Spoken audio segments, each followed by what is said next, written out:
your channel is muted, and then we can get things going. I'm going to get going on YouTube right now.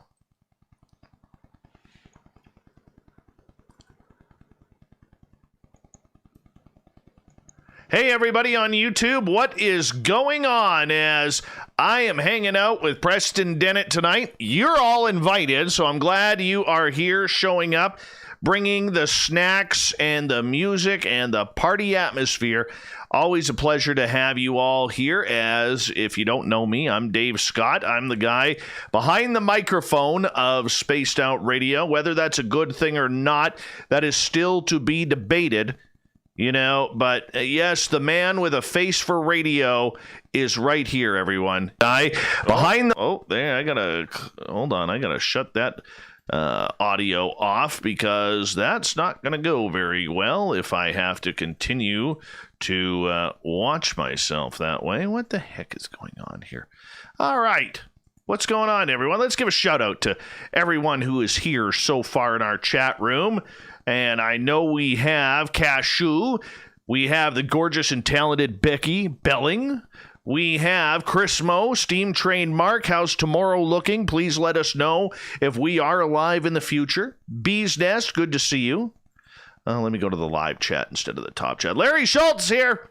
Larry Schulte is here. Mike L., good to see you. Mere Person, thanks for coming on in. Mario, always a pleasure, my friend. Cat Chaser, much love to you. The gorgeous and talented Nicole Sakic, everyone. There is the lovely and artistic Steph Dickey. Who else do we have here? We got Thurston Howell III. Where's Lovey? Hey, Minister Elaine, thank you for coming on in. Thoughts and prayers for you as you go for surgery in the morning to get your knees done. We're going to be sending you some major positive thoughts on that. All right. We got Brett Lewis, everyone. Brett Lewis is here, which means we can officially start the show. Yes, Lord Ward. Daniel, always a pleasure, my friends. Thank you for coming in. The gorgeous and talented Block Chick Breed is here, everyone, so make sure you give her a round of applause. We would appreciate that. Jack Clark, the Jack Clark is here. Rob, Bigfoot, Michigan Rob, our good friend from Scoreboard Lounge in Michigan. We always love having you guys around here. A plethora of hellos to you and your patrons. Ghost 66, boo. Hope I scared you. Hi, Kimberly, Agravane. There we go. Agravane is here, everyone. Yes, you will mispronounce it too. Rono, Hi, Prairie Fire. Good to see you here. Otis Trailer, it's been a while. How you been doing? Thanks for coming on in. Fapster, how's Grandma Rose? We love her. Hey, Bushy, good to see you here. Burrito, you always make me hungry every time I read your name. Hey, Preston, how you doing, buddy? Doing good, yeah. Yeah, we're gonna have a good show, man. Now, if I gotta say this to our listeners here, Preston. Preston Dennett is literally one of the nicest people you could ever meet in your life. Literally. And I know you're probably going to tell me to shut the hell up, Preston, but you're not that kind of guy, but you probably want to. But seriously, I got to know Preston a couple years ago in San Francisco at UFO Con. Literally one of the nicest people in this field. And, you know, he's always polite. He's always well-mannered. He's not talking shit on social media about people. He's just the man. And we all got to strive in the field of ufology to be more like Preston. And I mean that from the bottom of my heart, my friend. I think you do a miraculous and wonderful job.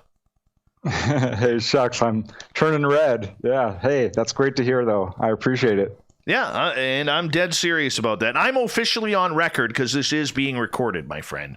I'm on record for that now. All right. Hi, Jenny. How are you, hun? Good to see you. Cat Chaser, stepping up quick for the $2 super chat. Thank you so much for doing that. It's a great way to support what we do on Spaced Out Radio here, along with joining the Space Travelers Club for like $5 a month. And that's on our website. And doing a little shopping at the SOR Vault. And yeah, don't forget to hit that subscribe button, hit that thumbs up or thumbs down if you want to donate to help me get a haircut because my hair is getting a little poofy. I'm okay with that too. I can't say that I'm going to use it for a haircut, but you know what? I can always make the threat. Preston's website, guys, is prestondennett.weebly.com. So make sure you check it on out. We've got about 20 seconds here before we are going to, about 45 seconds, pardon me, but before we're going to launch here. I'm excited for this one, Preston. It's been a long time since we had you on. Hey, yeah, I'm always excited talking to you. Yeah, I've got a lot to say. Let me tell you, some interesting cases, new books. I know. You're like pumping out a book like once every 3 weeks. It's amazing how you do that. Amazing. I'm trying to keep a goal of 2 per year, and I've been just keeping up. So, yeah, having fun. Well, you deserve it, my friend. You deserve all the success you have. We got 15 seconds here. Hey, who just stepped in? Hey, Game Vet, good to have you here. Sweet Donnie C is here. Hi, Sandra. Hi, Sandra. Hi, Sandra. I'm going to mute your mic, Preston. We're going to go live in 5 seconds here on Spaced Out Radio. Stay tuned.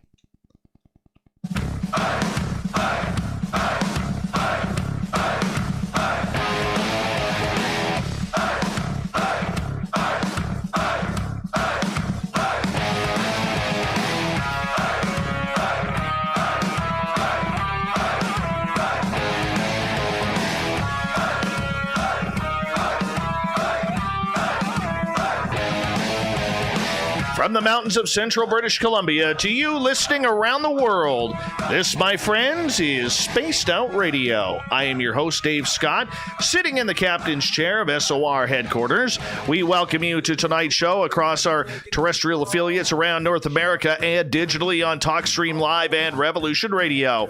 If you want to take a listen to our archives, they are free at youtube.com/Spaced Out Radio. Do me the favor, hit that subscribe button. Follow us on Twitter at Spaced Out Radio and on Instagram at Spaced Out Radio Show. Our website is spacedoutradio.com, where we have a plethora of features for you, including rocking out to Bumblefoot and reading up on Captain Shirk's SOR Newswire. Tonight's show is brought to you by Chive Charities. Help make the world 10% happier by visiting Chive Charities today. You can find them on our website. One of the hardest working people in ufology is here tonight. As researcher, writer, and successful author, Preston Dennett returns to talk about UFOs, ET contact, and the strange stories where people are having sightings and experiences. Preston began investigating UFOs and the paranormal in 1986 when he discovered that his family, friends, and co-workers were having dramatic unexplained encounters. Since then, he has interviewed hundreds of witnesses, investigated a wide variety of paranormal phenomena.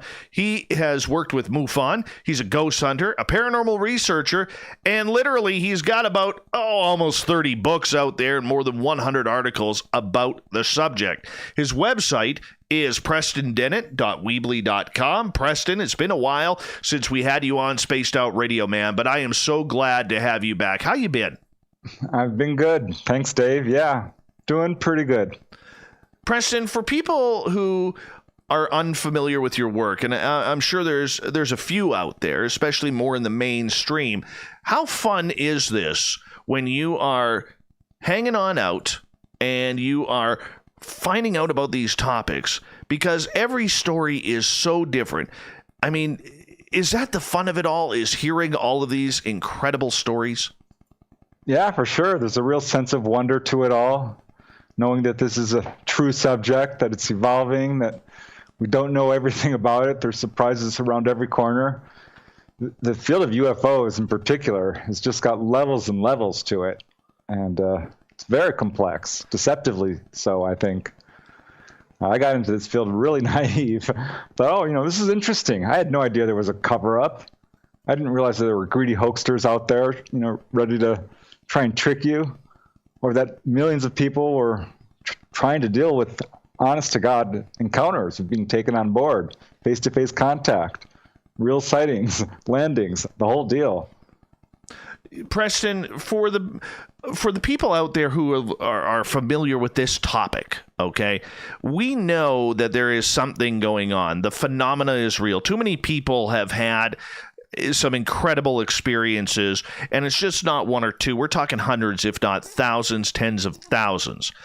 from little orbs of light in the sky to face-to-face encounters with extraterrestrials. When you are choosing stories to write about, how do you select the ones that are going to be worth the research? Well, there's, I think, a number of considerations. I have to feel like this is a true story, obviously, that they're not lying to me. And I feel like it has to contribute something new to our understanding of the subject or have some unique feature to it. Otherwise, it's just, the same old story we've heard a million times before. But really, it's it's the first-hand story itself. It's the person's life. It's their whole emotional reaction to it. There's a lot of considerations for sure. But when I get a really unusual story, I'm like, wow. And if there's witnesses and some corroborating evidence, I'm like, that's what I love, being surprised myself. I got to ask you this, okay? You have covered a plethora of topics regarding UFOs, ET contact. You're not afraid to delve into the personal stories, the darker stories, the incredibly enlightening stories regarding this phenomena. Are there any stories out there or any subjects regarding UFOs that you just will not cover? Well, I don't want to say that. There's none out there, no, because I want to look at it all, and I don't think we can solve any mysteries by ignoring evidence.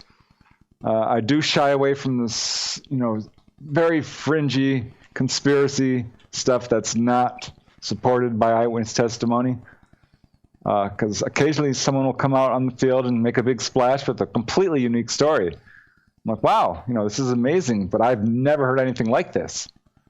And that's when I kind of step back a little bit. But no, it's, I want to know what's going on. I truly do think we're dealing with extraterrestrials in the classic sense.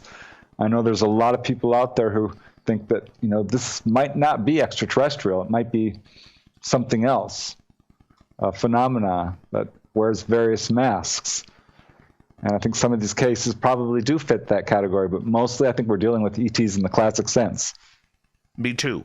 The reason why I asked you that, okay, is when it comes to anything that is conspiratorial, and let's face it, the UFO topic is still a little bit conspiratorial, okay? They always seem to go down some pretty rash runs, whether it's the Illuminati, it's Bilderbergers, it's government implantations, it's, anything to do with missing people, missing children, hurting children, so to speak. And people just seem to take it to a whole new level of weird, strange, and unprovable stories.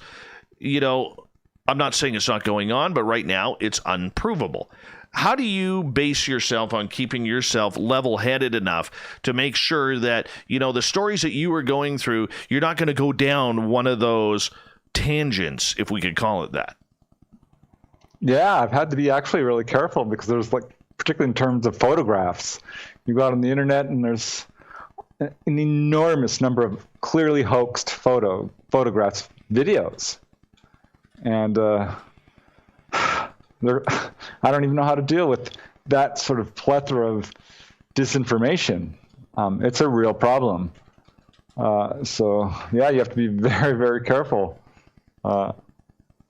A lot of the people that I've interviewed who end up in my books are people who've contacted me after reading my books, perhaps, or hearing me on the radio, or I've worked with them, or they've been referred by friends, or I speak at a convention and they come up to me. So there's a whole kind of vetting process, I think, when you interview people about this subject. Yeah, that makes sense.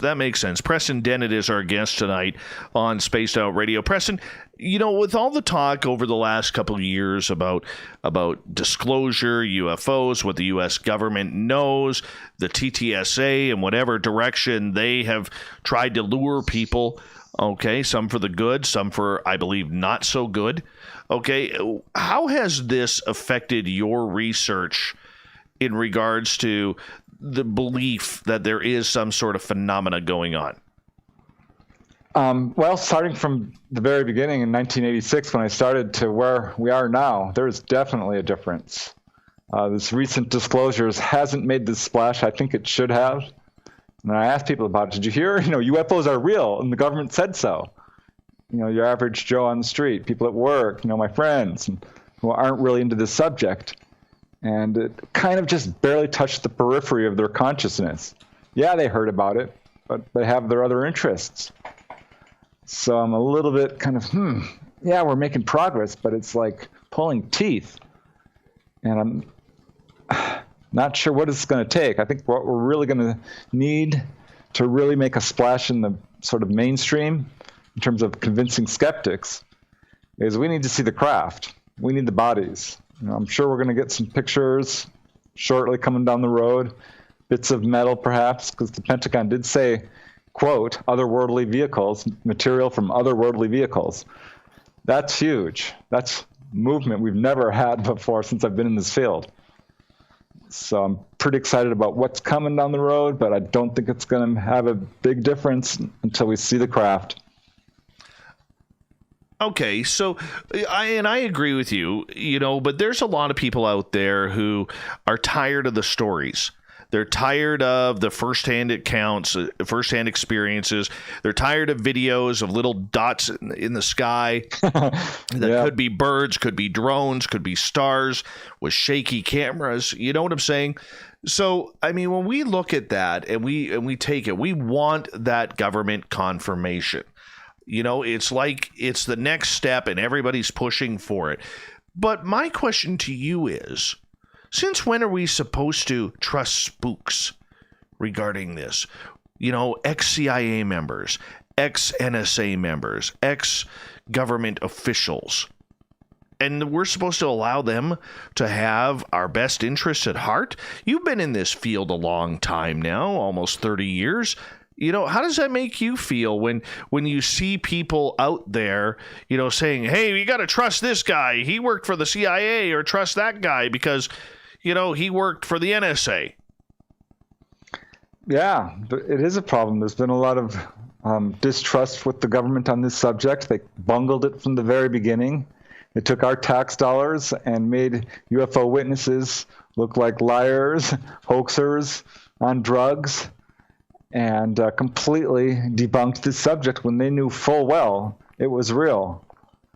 So they have painted themselves into a corner to a large extent, I think. This is one of the reasons for the continuing cover-up. And there's a lot of distrust of government because of this. And I think if our government, this is one of the forces, I think, behind disclosure. They want to remain in control of the subject. And if they don't start disclosing and saying, yeah, we know it's real, because we all know it's real, people will no longer have any trust in them whatsoever. And at this point, yeah, disclosure would be nice. A nice announcement would be great. But in essence, disclosures, happened because so many people have already had encounters.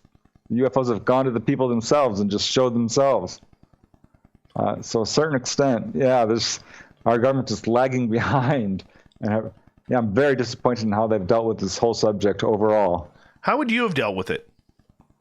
I think from the beginning, when they announced the Roswell UFO crash, that press release, we should never have retracted it. Because if we could have poured our attention, our money, our best scientific minds, and actually faced this subject, transparent, all we need is, our government to be truthful and forthcoming. It's pretty darn simple. And that's what I think should have been done. And it would have changed everything. We would have actually progressed in this field and probably would have had open official contact by this point. Really? You think we would have had contact by this point? I do. And the reason I say that is because we, in essence, already have. If you believe the reports coming from multiple whistleblowers, such as the Eisenhower incident at Edwards Air Force Base in 1954, where he supposedly met with ETs. There's continuing information coming about that seems to validate it. Not to mention other meetings at Holloman Air Force Base and other Air Force bases. So I think our government has, already had open official contact and diplomatic relations to a certain degree. But again, haven't been forthcoming, haven't been truthful, have not released the technology that they've gotten from this. And this is why ETs are going to the people and showing themselves over like drive-in movies. That's my latest book, or schoolyards. It's a recent book. They're doing a grassroots campaign of publicity to announce their presence, in my opinion, for forthcoming open official contact. I think that's what they're pushing towards.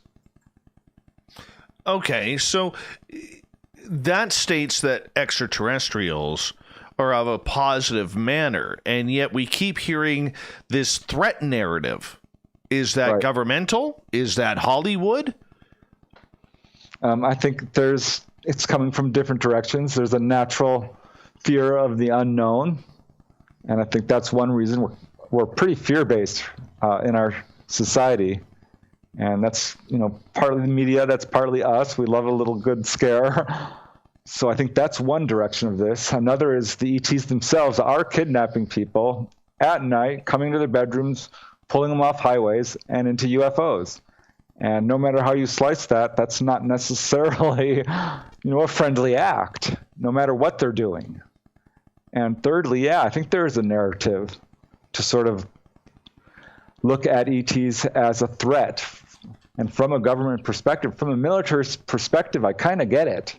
These guys are hovering over our military bases. They're shutting off our nuclear missiles. They are outdistancing every aircraft we have. From a military standpoint, you have to look at this as a national security issue, for sure. But as far as them being, are they going to take over? Are they hostile? Are we looking at a very dim future, like some UFO researchers have said? I doubt it. I think they've been here far too long. I don't see any evidence that they're going to take over. They kind of already have. They've been manipulating our genetics, I think, for years and centuries, if not millennia. And when someone's taken on board a craft, what happens? Yeah, it's scary. It's apparently against people's will in a lot of cases. They're physically examined. It's sometimes painful. But I have to tell you, I've got 300 documented cases of people being physically healed. I think it's a lot more than that. It's not at all uncommon for people to be taken to the engine room and shown how these objects work and told we don't need fossil fuels. And they're given a very positive message in terms of, alternative energies. And beyond that, they were given messages about healing or, spiritual messages of some kind, past lives, out-of-body experiences. People come away from their experiences spiritually awakened in a way that's pretty darn consistent. So, and what I don't see is sadism and torture. Not every case is nice. I'm not going to say that, every ET is our friend, but it would be much easier to build a case that humans are evil or demonic or trying to take over than extraterrestrials. That's a big subject to have with people. And, one of the things that we have always discussed on this show is whether or not the public is ready for full-on ET contact. And that is a great debate, which I think many governments of the world have talked about. Throw everything aside, the personal egos, the personal countries, military size. My jet is bigger than your jet kind of thing. Okay, and my bomb is bigger than yours. I think in the end, there's a lot of discussion about what would happen if there was an invasion, whether it's a positive one or a negative one, and how would we deal with that? Many people out there, myself included, feel that the society around the world is not ready for any sort of ET contact. I think personally, it would, probably cause some sort of economic collapse, if not depression. I think there's going to be a large amount of society that gets suicidal. A large part of society that gets violent, whether it's due to religious beliefs or just personal fear. I don't think disclosure or having extraterrestrials at this time is a healthy thing for the almost 8 billion people on this planet, because there's a lot of fear out there. Yeah, well, the fact is they are out there. We are not alone. That's just not a fact that we can escape from. They are here. They've been here for a very long time, and to sort of exclude ourselves in this isolation policy isn't going to work because it's just not tenable. They've been around for a very long time. They've been showing themselves to large groups of people. Yeah, there's certainly going to be elements of people who are going to have a very difficult time adjusting. I don't think ETs are going to come over and say, okay, this is, we're your alien overlords. I don't think that's what we're going to see at all.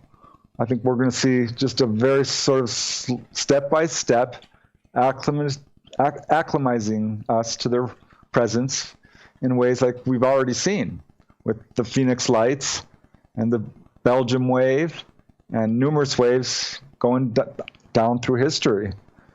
They are clearly putting on a publicity campaign in these cases. There's no way around it. So I can't see this going on forever. At some point, they are going to, I think, land, and there will be relations. I don't think they're going to, take over. They might share knowledge.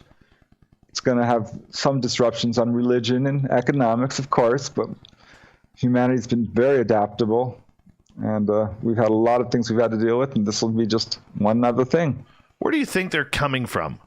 Are they coming from another planet? Are they coming from another solar system? Are they coming from the future? Are these future humans what we're looking at? Are they ultra-terrestrials?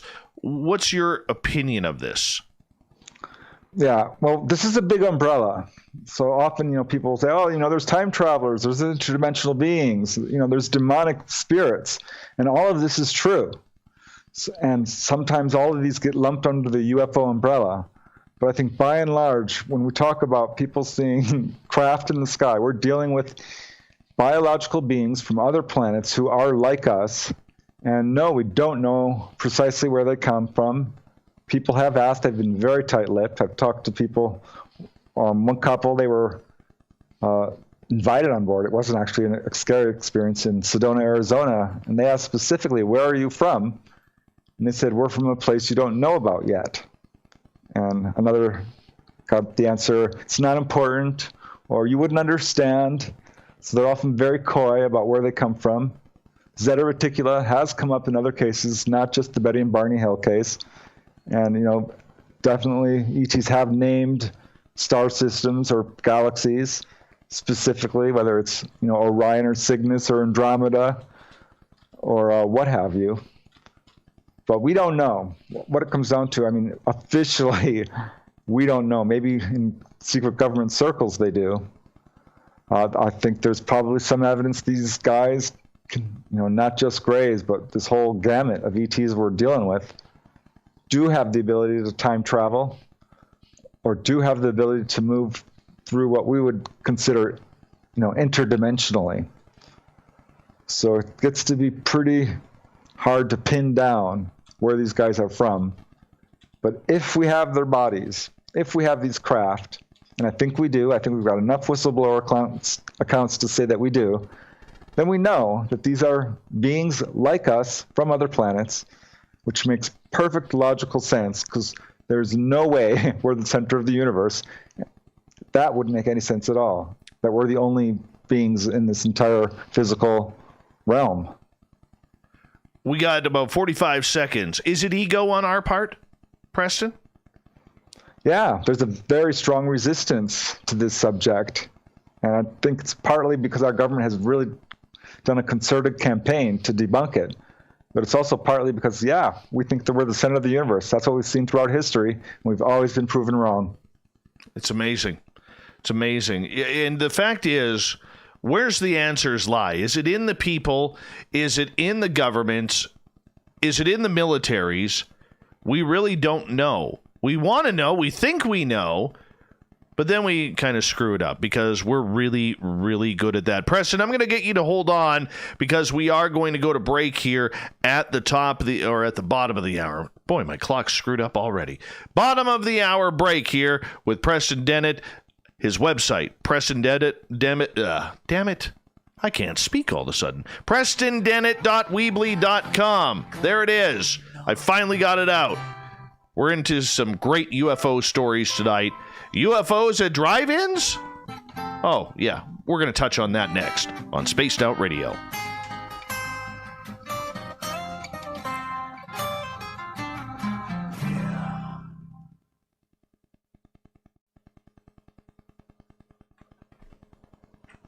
All right, we're clear. I got tongue-tied there, man. I was like boxing with myself. Hey, I do that whenever I get super enthusiastic or excited. I have to be careful. I know. My friend, I'm going to get you to just sit tight for a couple seconds. I just got to go blow my nose here because I apparently have some nose goblins hanging on out that I got to get rid of. I'll be right back. All right.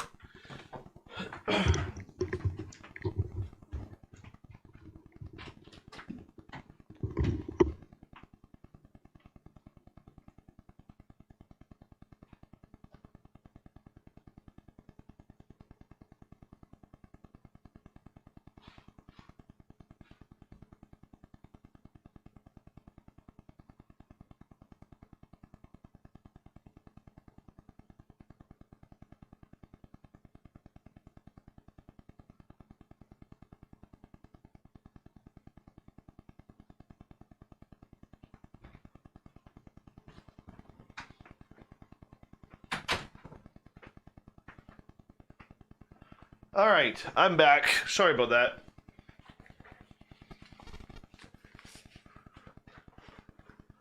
Do.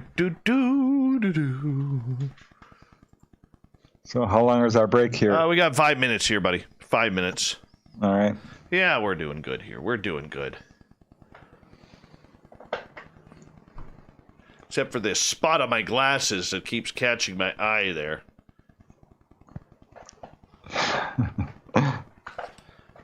Hey, Randy Spur. Kubasa Nova. Good to have you here. That's a Ukrainian pronunciation, by the way. Hey, I got some fans in Ukraine. You got fans everywhere, man. You got fans everywhere. All right, let's see who else has jumped into the old chat room here. Snuck on in without me seeing them. Oh, that's about it. We're caught up. We is caught up. That's what I said. Spur L. Pair L. The Ukrainian way of saying kielbasa is kubasa. I'm Ukrainian. I know this. Good kielbasa has a lot of garlic in it. A lot of garlic. Hey, Bombshell Bomber, how are you? One of these days, Preston, I want a Canadian book. Canadian Experiences. You haven't done one of them yet. No, I haven't. I've got some Canadian cases, though. You're due. You're due. I've got some Canadian drive-in cases, just so you know. Drive-in movies. We're getting into this, man. I'm interested in this. It's weird. I'm telling you, it kind of surprised me. Dude, whatever you write about, it just amazes me because, so much of ufology is still stuck on Roswell, on Phoenix, on Kecksburg, and all of that. And here you are digging out all of these really, really cool stories, man. I love it. Love it. It's a breath of fresh air. Hey, yeah, I appreciate it. That's kind of my specialty. Yeah, this one really surprised me, the whole driving one, because this didn't come from books. I was looking through all my books. I'm like, there's found maybe one or two cases in books. These were from, newspaper articles, mostly. Mm-hmm. All right, we got just under or just over 1 minute here. I gotta get my unders, overs, and tops and bottoms figured out for tonight. I think that's my goal through this interview, is to try and get my tops, bottoms in order. Hi, little Deborah. Good to have you back. Remy Canadian, thanks for coming in. Satan is not the answer. He is the devil, Beelzebub. Haven't you heard Bohemian Rhapsody? It's all right in that song, man. Let's see. Hey, Project Blue Book, thank you for coming on in. Haven't seen you in our chat room in a while. Jarhead, thank you for joining us. I want to remind people the Super Chat is open. It is a great way to support what we do on this show on a nightly basis. You can also join our Space Travelers Club at our website for $5 a month. Do a little shopping at the SOR Vault as well. Cable Guy Matt is here, everyone. Remember, you can get your free piece of coaxial cable autographed by Cable Guy Matt. Remember, you cannot buy these in stores. Limit one per household. And he's got a Halloween special on. You get 1.5 now. We'll be right back, Preston, with the music right now. .com.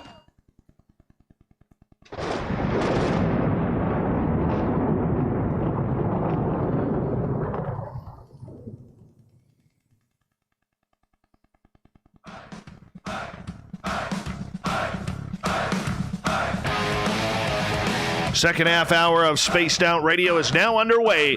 I'm Dave Scott, hanging out in my beautiful studio here atop the mountains of central British Columbia. Thank you so much for joining us. I want to remind you that if you have missed portions of this show or others, check out our free archives by going to youtube.com/Spaced Out Radio. Do me the favor, hit that subscribe button. Our website, spacedoutradio.com. We have a plethora of features for you, including rocking out to Bumblefoot and reading up on Captain Shirk's SOR Newswire. Follow us on Twitter at Spaced Out Radio and on Instagram at Spaced Out Radio Show. Preston Dennett is our guest tonight on the mighty SOR, and he's got about 758 books out about UFOs now.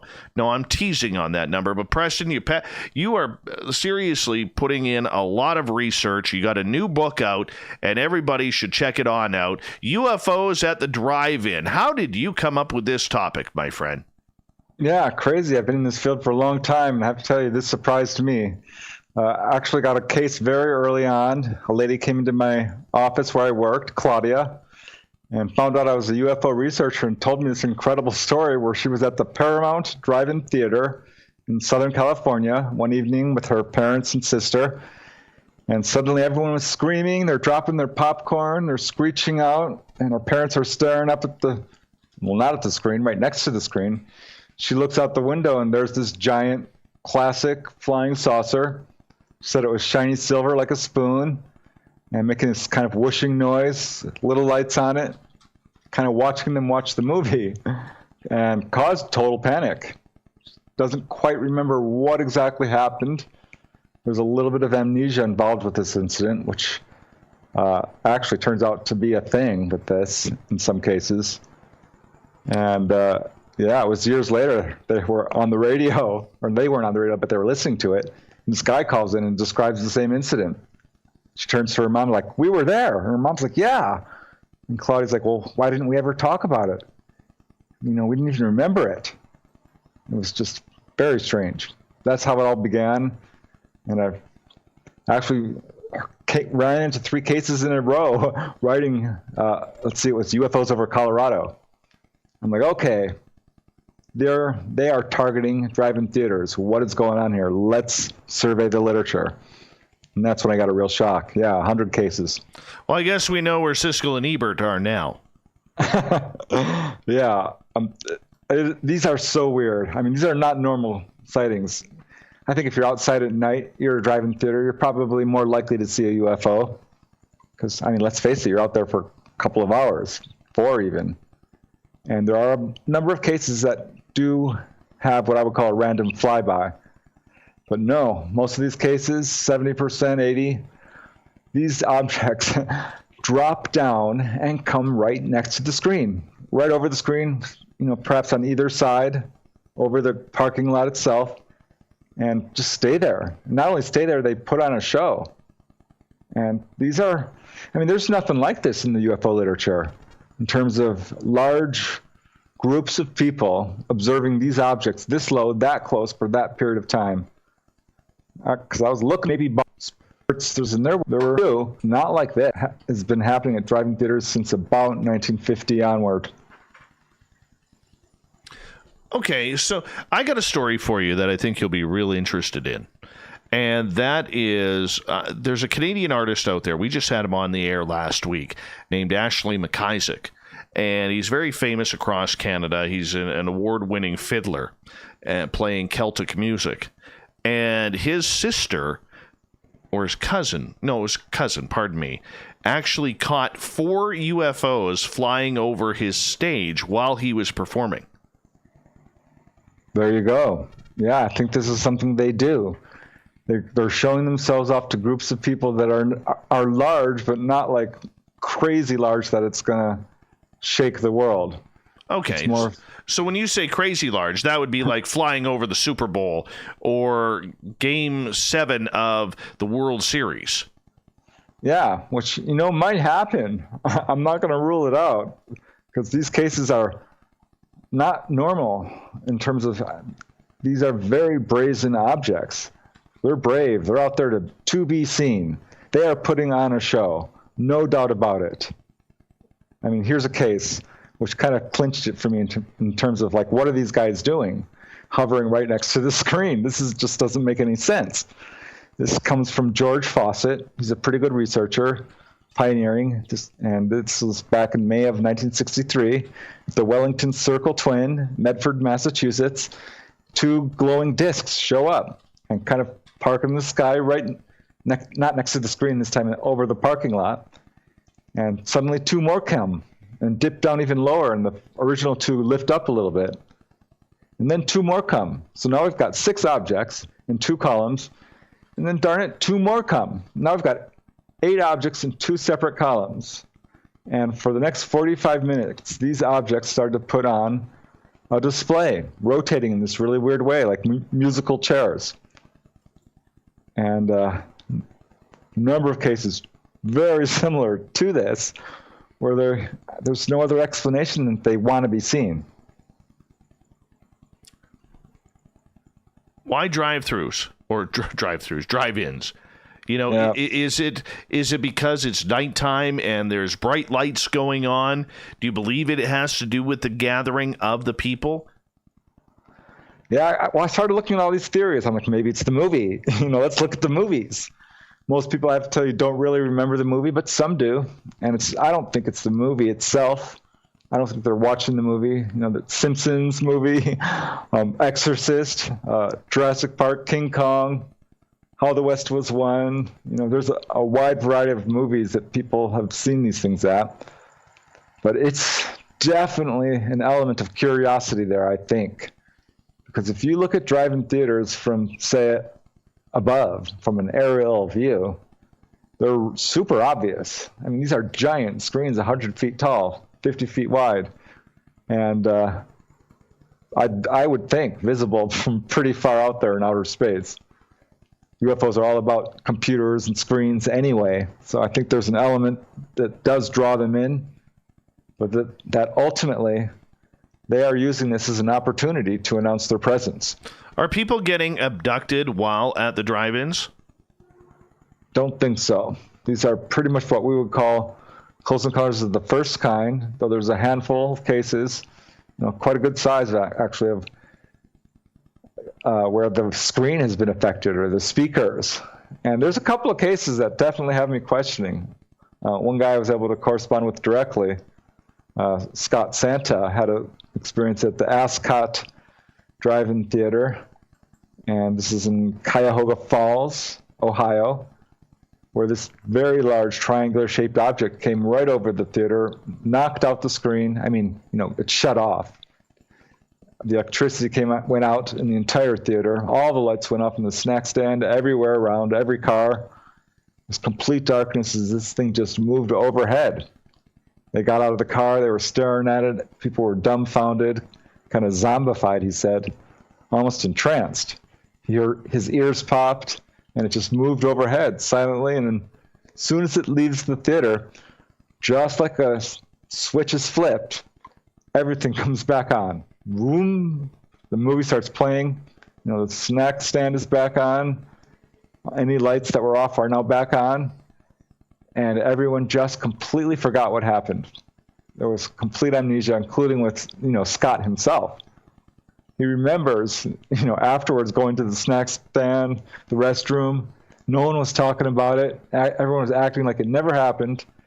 And he never remembered a thing until a couple of years later. He's at a bookstore and saw a book by Edward Ruppelt, head of Project Blue Book. unidentified flying objects, saw that word, and this just flooded back into his head. And I know that sounds weird, but I have to tell you, it's like the case with my coworker Claudia. There's an element of amnesia to some of these cases, and I wonder, perhaps, could this have been a mass abduction? I don't know. I don't think so. I think these are mostly close encounters of the first kind, but in a weird way, you could call these close encounters of the fifth kind. We're calling these things down, in essence, with drive-in movies. This would be a great method to call them down, I think. Tell us a story from your book that really caught your attention, that you just sat back and were like, wow, I can't believe this happened. Yeah, I've got a number of my favorite cases. I think this one case occurred in 1966 in South Hutchinson, Kansas, at the South Hutch Theater. I interviewed the witness personally. His name is Pat Mitchell, and he had gone there with his friend, and they were watching a James Bond movie. Parked there, got there early. They were in the center, put the little speaker on. It's a big screen, 120 feet high, 52 feet wide, and a large theater. A lot of people were there. And suddenly his friend points out the light that's coming over the screen off in the distance in the direct eye line, but a couple of inches above the movie screen, which is what they always do in these cases. It's very strange. And Pat's like, yeah, I see it. What is it? And he's like, I don't know. And it's getting bigger pretty quickly. This object is approaching, and suddenly it's right next to the theater itself. It's right next to the screen, in the same exact position as the Paramount drive-in case, right to the right of the screen, below the level of the top of the screen, and just sitting there, and sat there for like 5 minutes. People got out of the car. They were just staring at it. There was no real panic. Everyone was just dumbfounded. And he said it was a classic flying saucer. He estimates 40 feet wide, nearly as large as the screen itself. Totally silent, no portholes, but there were colored lights. Blue, green, red, orange, really pretty. And this thing moves behind the screen. It's now completely out of view for just a second, comes out to the left side and parks there, stays there for 5 minutes, then goes completely around the theater, pulling a full circle, making sure everyone can see it, rounding everyone up, and it starts heading down the main highway about 100 feet high and 20 miles an hour. So what happens? Everyone peels out. The movie's forgotten.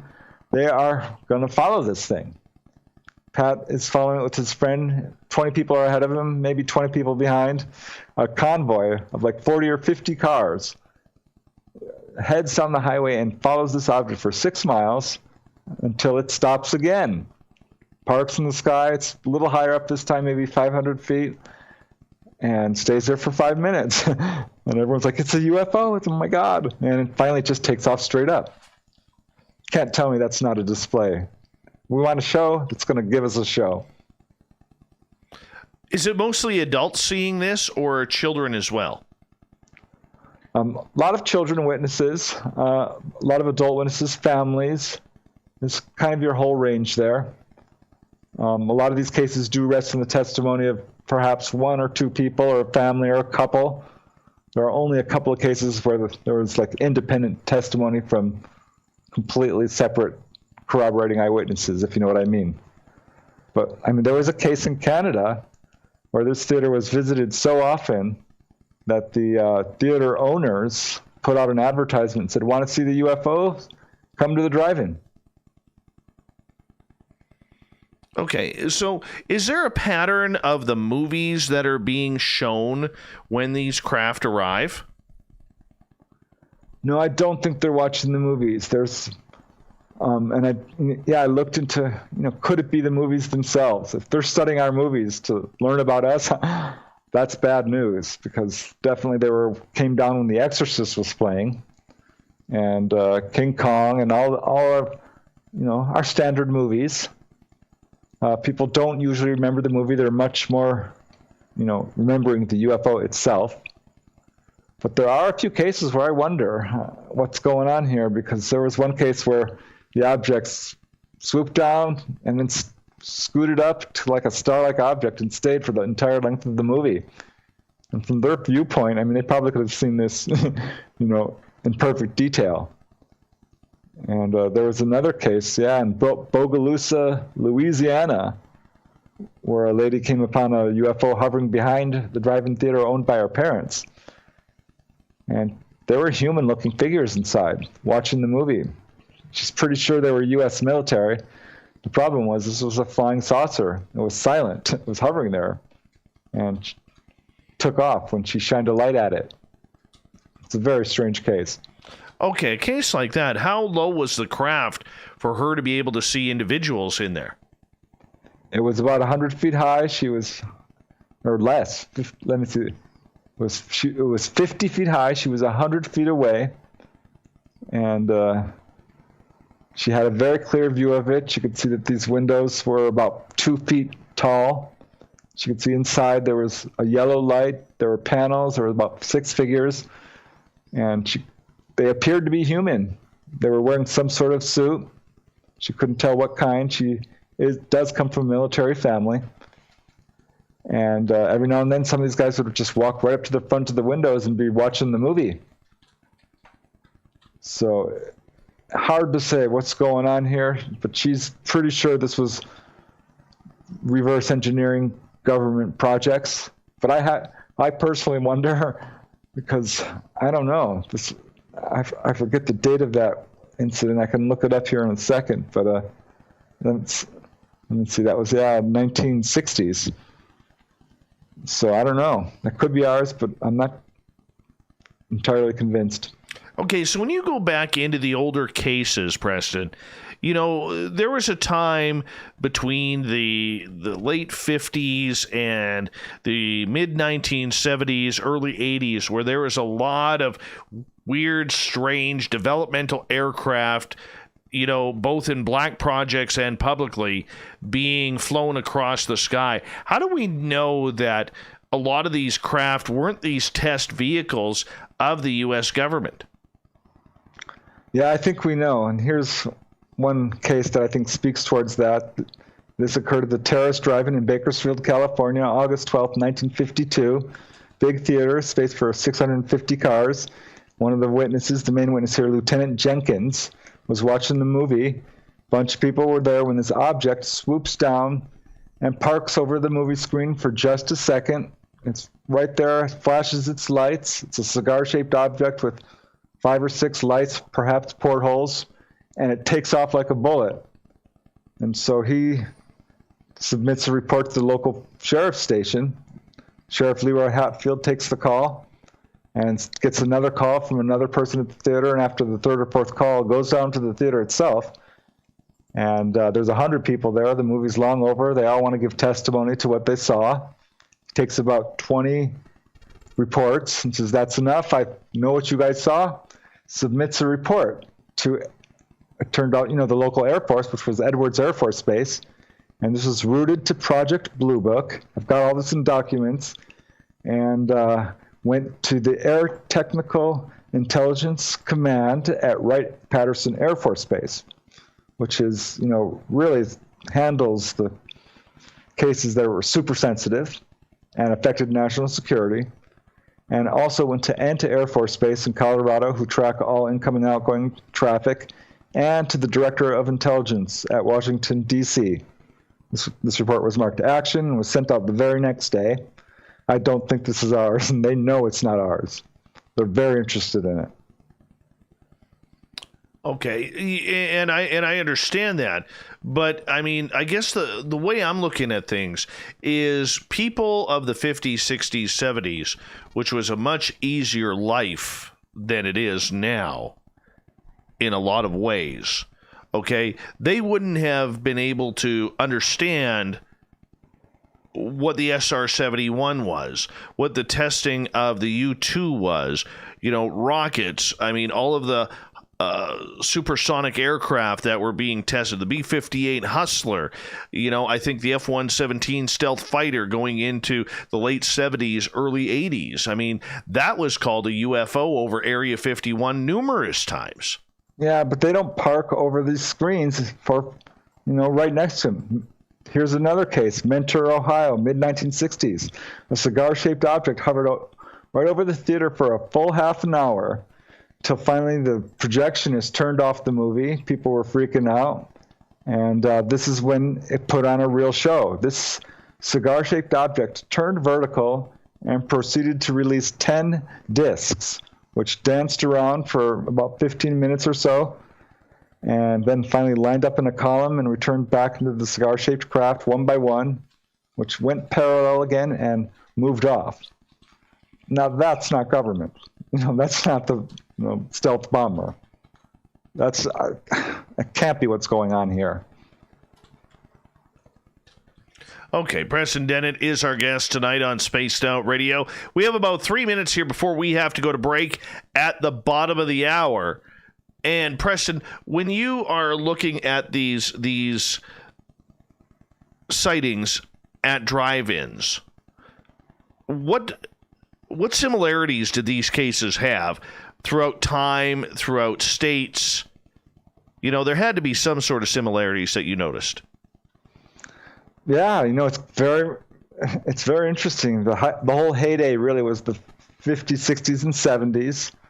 It kind of petered out a little bit in the 80s. It's still going on. I do have modern cases, but there's a very firm pattern, I would say, of what people are seeing is your classic flying saucer, your silver discs, sometimes with portholes, usually not, often with lights, metallic, hovering right next to the screen, right over it, on either side, and just staying there, and sometimes putting on a show, darting around, and sometimes turning off the movie.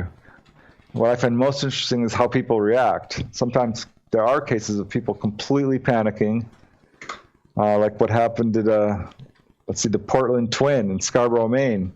It came over the screen. It was 15 feet over it. People were driving off with the speakers still attached. And this darn thing moves over to the twin, it's a twin theater, to the other screen and clears out that parking lot. Only about 10 or 15 people stayed, including the witness who saw this. So these things know what they're doing. They are trying to be seen. Why do you think they're trying to be seen as we got about 90 seconds left? Yeah, I wonder about that. I mean, we know they're trying to be seen. What's the agenda behind it? I feel like in one sense they're announcing their presence, but that just raises more questions like why? Why do they want us to know about them? And this leads me again to think that there's an agenda behind it, that they do want us to know about them because they're pushing towards open official contact, which is what a number of what I would call onboard experiencers have said, that at some point we are, it's going to be a different world where ETs walk among us. And probably to a certain extent already are. I mean, if there are human-looking ETs out there, and we know there are, there's a good chance they're walking among us anyway. True. Very true. And I want to see them. I'm going to be honest with you. You know that one story, Preston, of all of these aliens that would park at Area 51 and then catch a bus in from Area 51 into the old Sahara and all the old casinos. I want to see that happen. I want Vegas to open up again so I can find me some aliens along Las Vegas Boulevard. That's what I want to see happen, Preston. Yeah, after looking at all those reports, I wrote an article about that, or it's one of the chapters of my book, Not From Here, the whole series. They walk among us, because there are cases at casinos, at bookstores, gas stations, bus stations, stores, schools. It's outrageous. I don't think people realize, these guys are seen in places you would never expect it. Absolutely. Preston Dennett is our guest tonight on Spaced Out Radio. PrestonDennett.weebly.com is his website. All of his books can be found online on Amazon and his website as well. Coming up next, we're going to take your questions, and we're going to get into a story that absolutely floors me. Children at school seeing UFOs and aliens. Next in Hour 2 of Spaced Out Radio.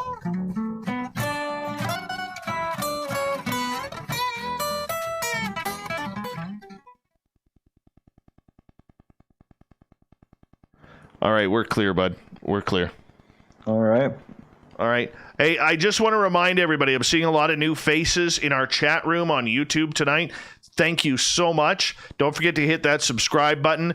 And we have one little rule here. If you want me to get a question over to our guest for tonight, like Preston, okay, put your questions in capital letters. But a minute to go before we go, because our chat room's moving so fast, but a minute to go before we go back on air, I will ask you guys to start typing in your questions. All right. So, Preston, I'm just going to quickly run my dogs outside. I'll be right back. Every 2 weeks, I'm posting brand new content on Cryptid Tales, where I will get into some of the spookier legends and folklore from around the world and tell the stories that go with them. Find us at youtube.com/spacedoutradio and check out Cryptid Tales today. Drop a comment and let me know what you want to hear. See you there. I'm feeling a little spicy tonight. What to do? What to do? Why not get Bumblefuck? 4 million Scoville units of pure hard rock. Bumblefoot hot sauces come in 3 flavors. The burning Bumble. Tone it down a bit with Bumblicious and throw the sauce on everything. Spicing up. Bumble me, baby. Bumblefoot hot sauce. Get it today at kajans.com. We all know on Spaced Out Radio we love a good beard and mustache, so why not take care of your facial hair with Mighty Moose Beard Oil? Made in Canada, we're taking care of beards and stashes around the world. We use 100% natural ingredients with our oils and balms to make your whiskers feel silky smooth. Use promo code SOR2019 at MightyMooseBeard.com today.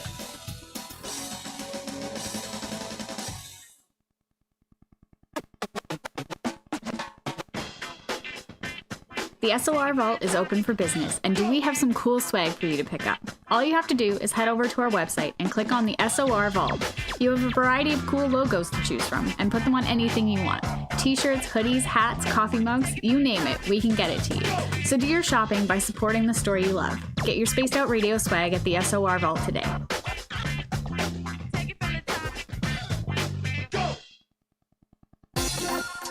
For the price of 1 cup of coffee a month, you can become an SOR Space Traveler.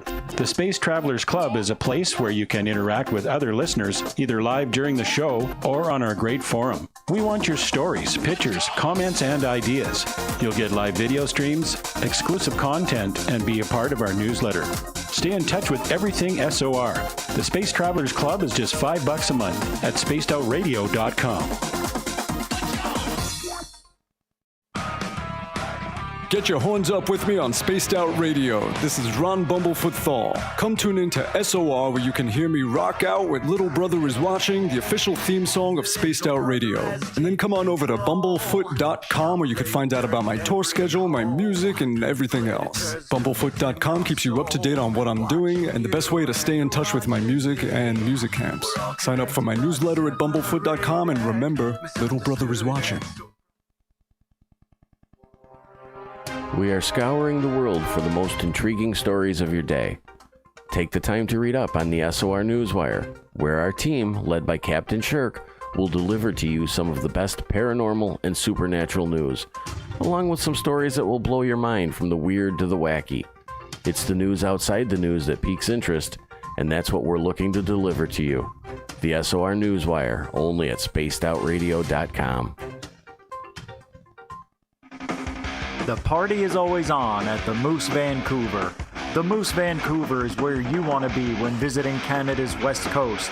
Open until 2 a.m. nightly, the Moose cranks up the rock while serving some of the best rated food in the city. The menu starts at $6.95. Why party anywhere else in Vancouver when the Moose is right there? Get your horns up and rock with the Moose, the official party bar of Spaced Out Radio. All right, Space Travelers, it's me. We've got 2 minutes, Preston. Hey, UFO Catalunya, welcome to our broadcast. Appreciate that. The gorgeous, lovely, and talented Kira, welcome back. Who else has popped on in here that I missed? Let's see here. The Desert Clam is here. Welcome, Clam. Rodrigo, good to have you back, my friend.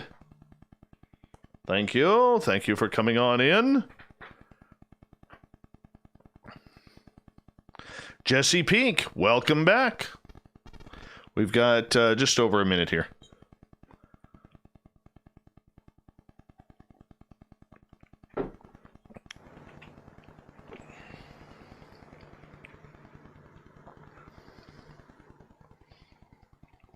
Hello, Dirty Filth.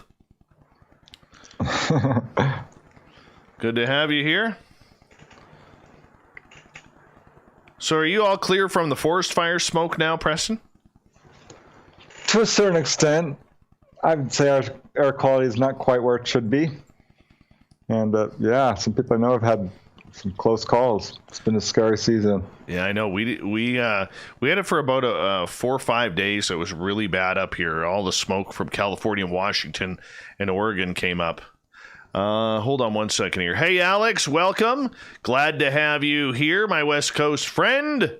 And Renee, always a pleasure to see you here as well. Thank you for coming back. Remember, Super Chat is open. Thank you, Cat Chaser, for kicking things off tonight. Here we go with hour number 2, everyone.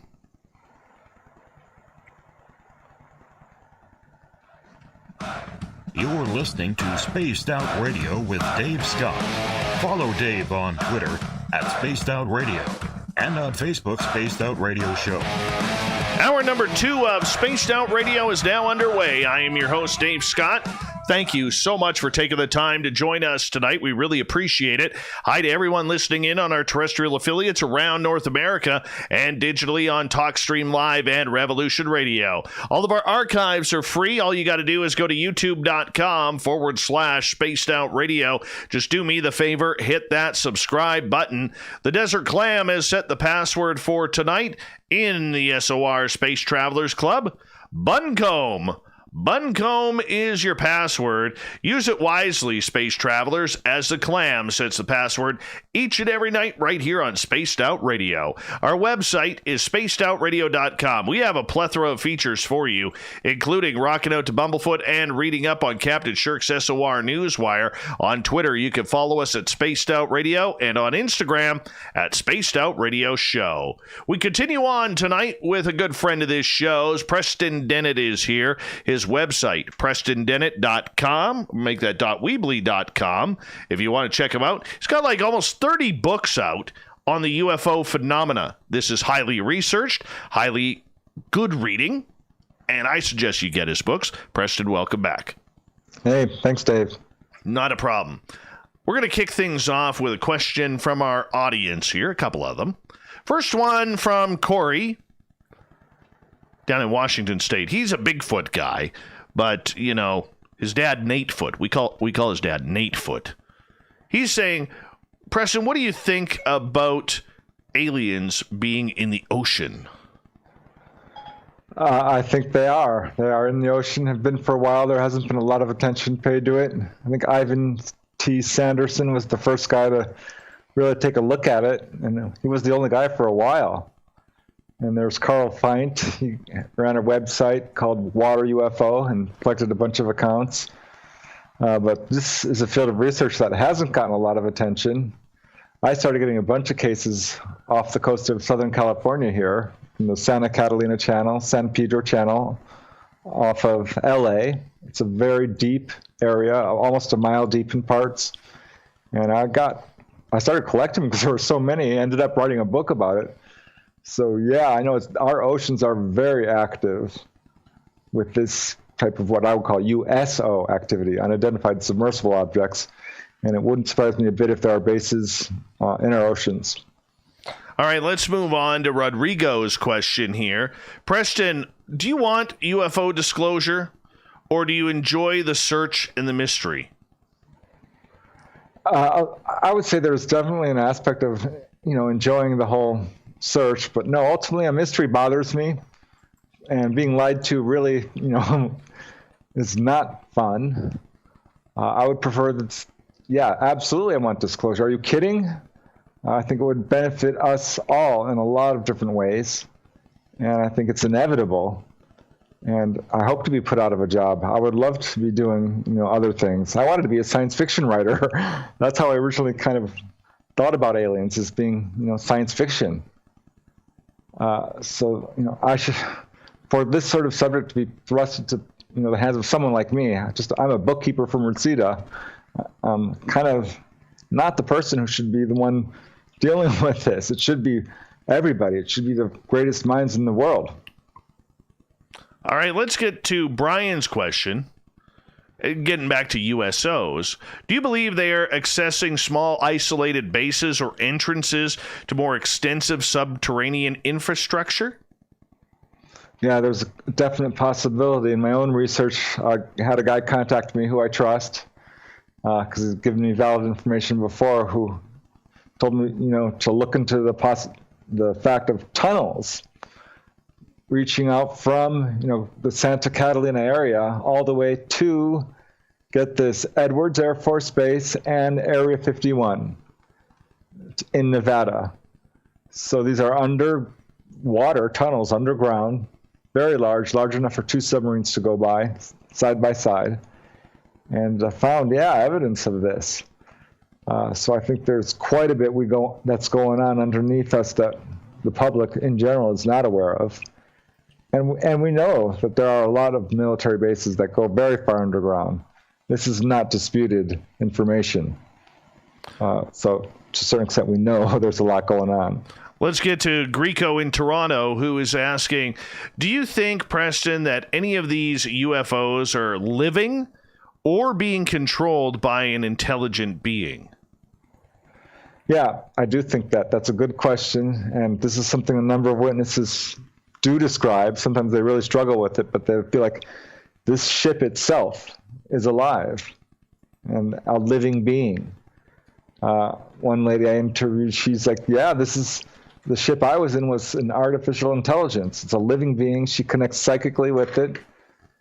And I would say that would be an accurate statement, but perhaps not true in all cases.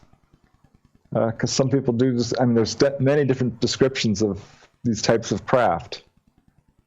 All right. Minister Elaine is asking, Preston, do you think, or why do you think they, being the aliens, do not interact with us more? Why are they holding back? That's kind of the million-dollar question, isn't it? And I can only speculate. I do feel like there's an element to humanity that is very violent and hard to control, and that this, is one of the things. Our own prejudices. They've said this as much. Our own violent tendencies to kill one another over, our perceived differences is definitely one of the barriers, I think, towards open official contact.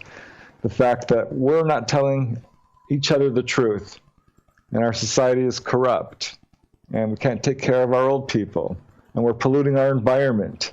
These are all messages that people get when they're taken on board UFOs. And for that matter, it's messages people get when they have near-death experiences or out-of-body experiences. Or it's the same message the Native American elders have been giving for years and years. I think, there's a message we need to start listening to this, All right, let's move on here, and let's go to Bushy's question. And he is asking what your thoughts are about UFO activity around Catalina Island off the coast of California.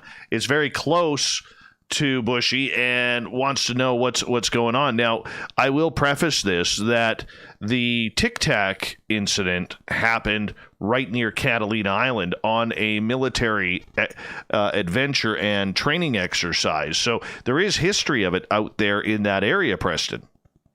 Yeah, and I wish I had known about that Tic Tac incident when I was doing my own research in this area. I've cataloged some 150 cases of objects over the Santa Catalina Channel, at least 70, 75 objects coming in and out of the water, under the water, moving very quickly.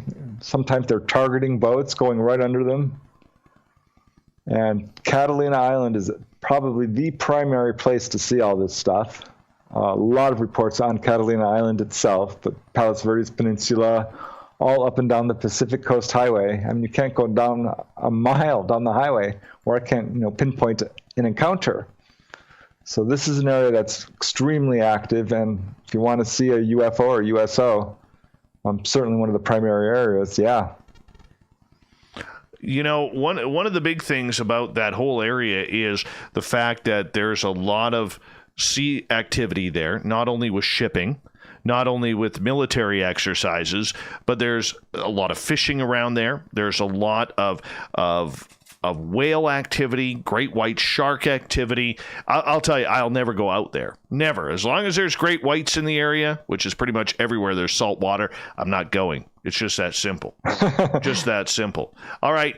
Jenny is asking, have you heard of any UFO bases under Mount Hayes in Alaska? Not specifically, no. I can't. I did get a sort of a secondhand report that there are underground military bases in Alaska where they reverse engineer UFOs and are flying them around, and that some of the UFOs seen in that area are our own. But can't point to that I can't speak to that specific area. But it wouldn't surprise me because there's a lot of stuff going on, and our military is involved in this neck deep. I think there are probably multiple alien bases across our planet. All right, moving on. Minister Elaine again. Why would we kill each other by just finding out aliens are real? Let's debate this for a little bit because this could get good. Yeah, there's that famous War of the Worlds radio show with Orson Welles. People did panic, people died, and that's often been pointed to how people would react. And I don't think that's how people would react. The fact is we're already dealing with this. We've got large-scale UFO sightings, and sometimes they're so large-scale they do break through the mainstream media, whether it's the Stevensville, Texas, or the Chicago O'Hare Airport case, or the Mexico City sightings, Hudson Valley Wave, Gulf Breeze. There is an element of that already going on. And at some point, one of these things is just going to park over New York City, LA. I'm not sure where it's going to be, some little town in Kansas. And it's going to stay there long enough where we can say, okay, this is not our own. And we all know now. But I don't know. I'm not sure how this is all going to roll out. Well, I think we also have to take a look at the fact that there's going to be people rioting in the streets, considering that if any government of the world actually knows about this, which we speculate that they do, we know that they do, we know they're investigating, okay, but we haven't heard their information or their reports or how much or how often it's happened. I think there will be rioting. We have to look at the religious aspect as well, where many religions out there, and this isn't a shot at religion, people, okay? So before I start getting hate mail over this, we do have to realize that biblically speaking, Preston, there are a lot of people out there, religious people out there, who believe that anything from the sky is going to be demonic in nature. And therefore, anything demons usually leads up to Armageddon, and that's going to just, let's be honest, cause a lot of panic. Yeah. My latest book, On Board, well, not my latest, recent book, On Board UFO Encounters, there was one guy who was pretty darn convinced these guys are demonic. But there was another guy who's like, no, my guys were angelic. He's convinced they were, angelic in the literal sense. Most are convinced it's ETs. One guy's like, no, I think they're wearing masks. I don't know what this is. It's some weird intelligence, a jinn type of thing. So there is an element of mystery to this. I think, in a sense, there is no mystery. We know there are extraterrestrials. I think we have enough evidence to say that this is a conclusive thing. I mean, what do we need? We've got the craft, we've got the bodies, we've removed implants, we've got landing trace cases, we've got medical evidence. to the point now where things can't remain how they are. Well, you know what I find funny is, to throw some humor into this. I mean, we saw when COVID-19 broke out, we saw everybody racing to the supermarkets and to Costco and Walmart and places like that to absolutely hoard as much toilet paper as they possibly could. What is going to happen? What is the hoarding object of UFOs? That's what I want to know about. Well, that would be, yeah. We'll find out, won't we? Binoculars. I don't know. I'm going with Metamucil. I'm sticking with Metamucil. My money is on Metamucil.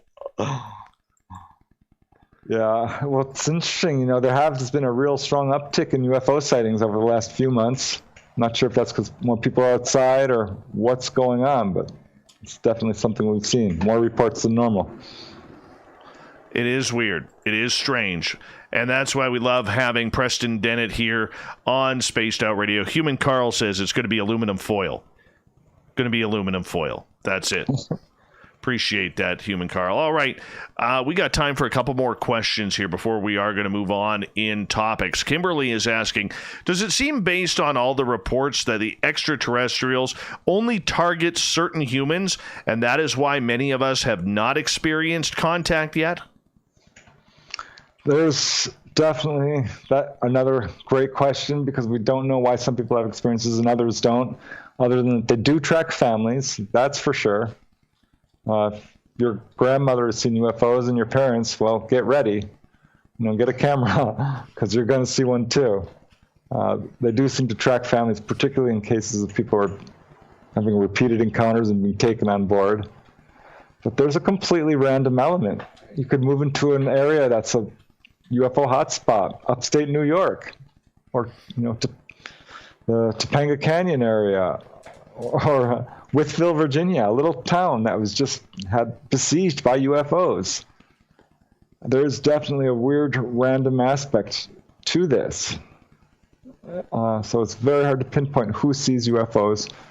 It's very evenly divided. I looked at this. My files are evenly divided between men and women, young and old people. It's mostly people in the suburbs, with a smaller portion in the dense cities and very rural areas. Greco is asking, have you considered that these aren't aliens at all, but some sort of pre-Clovis era species?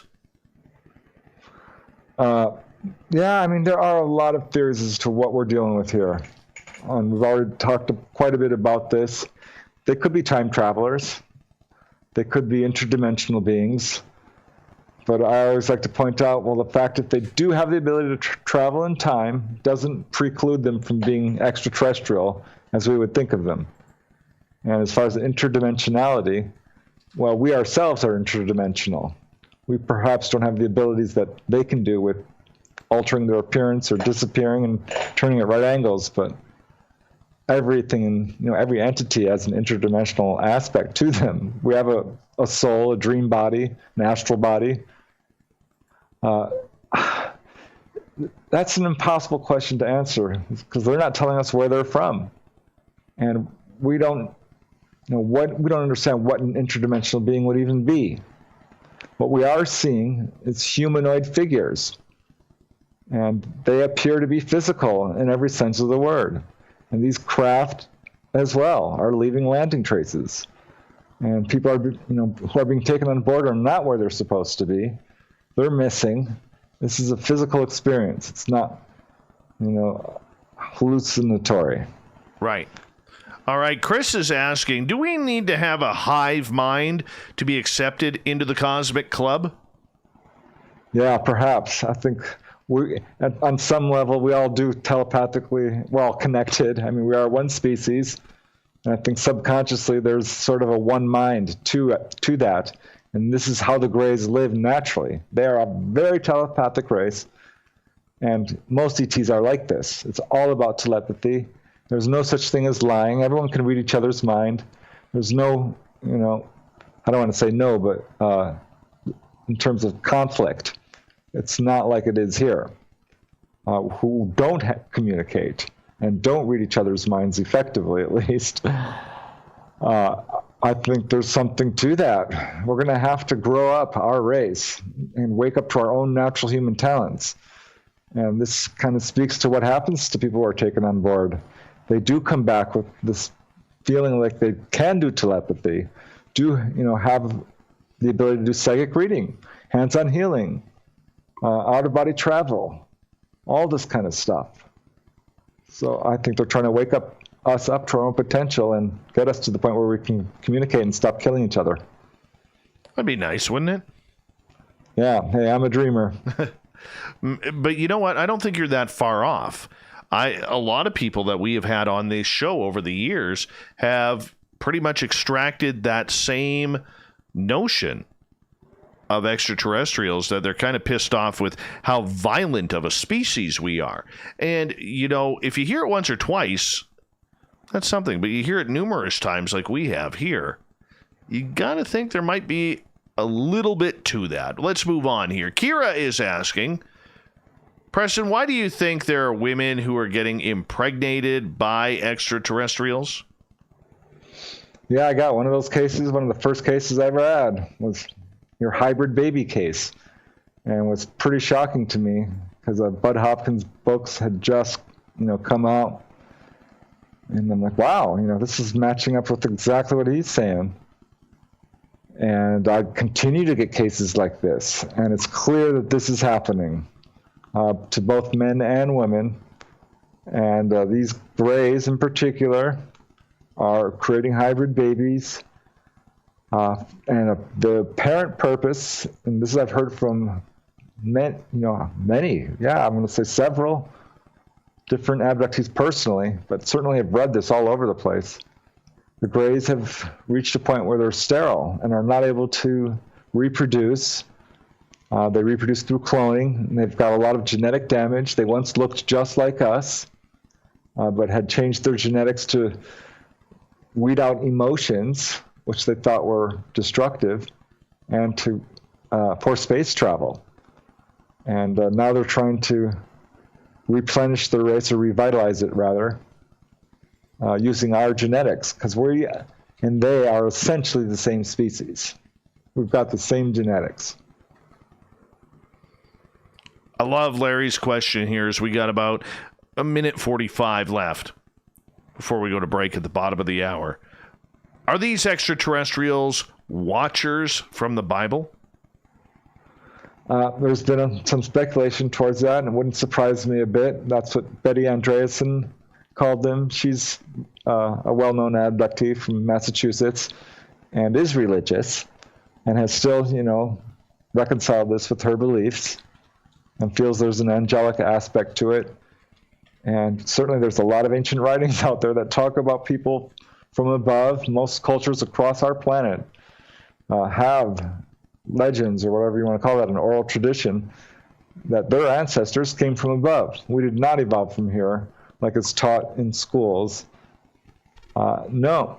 The fact that our human ETs raises serious questions anyway.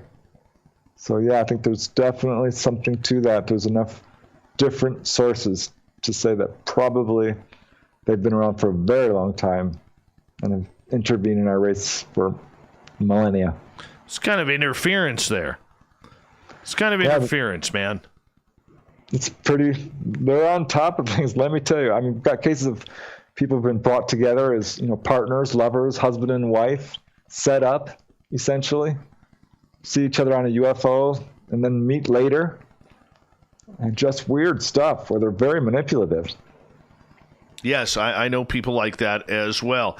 It's incredible how they connect that way, and how that building of a relationship is almost understudy by the extraterrestrials. Preston, I'm going to get you to hold on right now because we are going to go to break at the bottom of the hour. Preston Dennett is our guest tonight on Spaced Out Radio. Show is flying on by. This is a lot of information that Preston is delivering tonight. His website, PrestonDennett.weebly.com. Highly suggest you check it out. All of his books are on Amazon as well as Google. When we come back, what about schoolyard UFO encounters? I need to know about this. So my little guy's in school.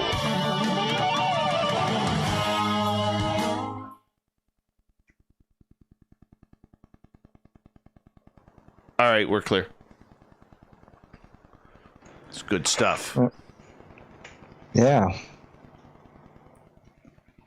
Yeah, I get all excited. Me too, man. Me too. Yeah, I'm very interested to see what happens with all this. It's been a long haul. It's been, 30 years. Almost, we're working on 40. Things are finally changing a little bit. It's amazing. Amazing. God, I couldn't imagine being in the field that long. I mean, I'm only in 5 years, 5.5 years, almost 6 years. November will be 6 years. Yeah, there's only a few long timers. There's some pioneers who are still out there. Tim Beckley. Yeah. He's still kicking, and there's people who've been in this field for a long time. Yvonne Smith, Barbara Lamb. Yes. But a lot of people just come in and they're gone. They're like, what happened to this person or that person? And a lot of researchers don't write. So there's some great researchers out there, but I wish Barbara Lamb would start pumping out some books, and Yvonne Smith, because I know they've got mountains of data. Oh, for sure. For people listening in, Barbara Lamb has probably some of the best collections of regression therapy from ET contactees. I would love to see that, man. I would love to just delve into that. Yeah, I often want, Bud Hopkins too. He had a lot of stuff as well. He's like, I'm not going to publish anything else until it's radically different or changes my theories. I'm like, well, gosh, you've got a lot of reports that would be very interesting, I think. But I get it. To a certain extent, a lot of researchers are out there for them. I don't want to say for themselves, but certainly for me, it's a personal quest. I needed to find out if this was real. You know what I mean? And I know with Bud Hopkins, he had seen a UFO sighting, and that's what kind of drew him in. Brad Steiger was visited by an ET as a child. Mm-hmm. So there's definitely an element to that. I know Barbara Lamb has had contact. I think most researchers have, whether they admit it or not. Oh, I know there's a bunch out there that do not want to admit it because they want to be scientific. They want to be better than everybody.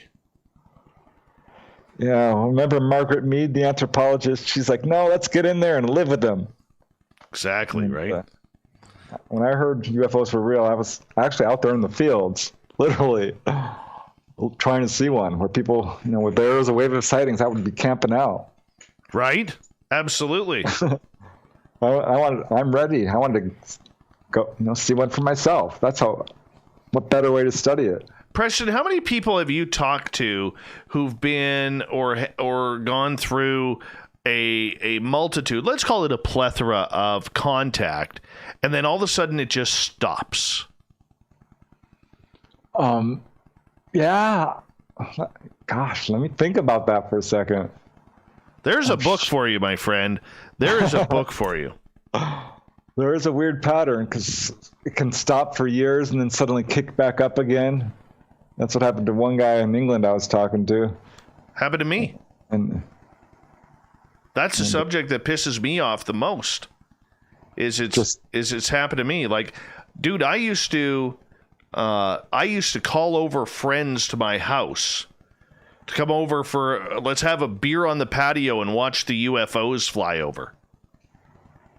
And my friends would never believe me until they got to my house. And all of a sudden, about 2 years later, it stopped. Year and a half later, it just stopped. I couldn't see a UFO if my life depended on me right now. I've had a number of sightings over the years for sure. Yeah, I wonder. I kind of feel like it's on their turf. I know. You know what I mean? If they want to show themselves, they will. And if you're seeing one, it's because they want you to see it. Right. All right, we got 30 seconds left. Want to remind everybody that a good way to support what we do here on Spaced Out Radio is give us a thumbs up. There's 157 people watching right now live. We'd love it if you gave us a thumbs up. Great way to support what we do is to hit that subscribe button as well as ring that bell. Join us in the Super Chat if you feel we deserve that. Do a little shopping on our website at the SOR Vault. Pick yourself up some great swag from Spaced Out Radio. Here we go with the next half hour of tonight's show.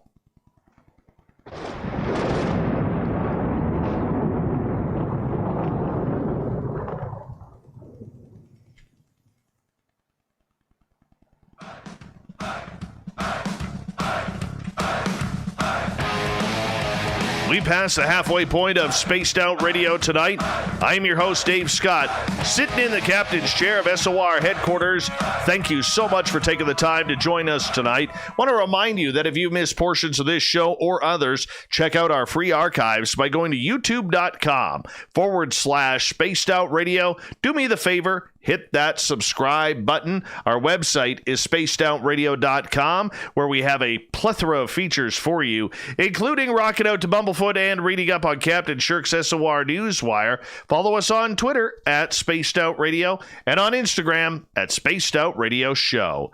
Tonight we are talking with legendary UFO writer Preston Dennett. He has nearly 30 books that you can find on Amazon, on Google. They are everywhere. It's always great to support great writers and researchers like Preston. His website, prestondennett.weebly.com. Preston, welcome back. Hey, thank you. You have a book out that I'm going to admit I haven't read it yet. There are very few books out there that I actually want to read on this topic, and this is one of them. And that is a book that you wrote in 2019 called Schoolyard UFO Encounters. Man, I wouldn't know how to react if all of a sudden my little guy comes running home and said, "Dad, there was a spaceship in our playground this past school day." I don't know how I would do it, man. Do not know. What made you write this book? Because anything that involves children, man, we just get a little bit more sensitive to it.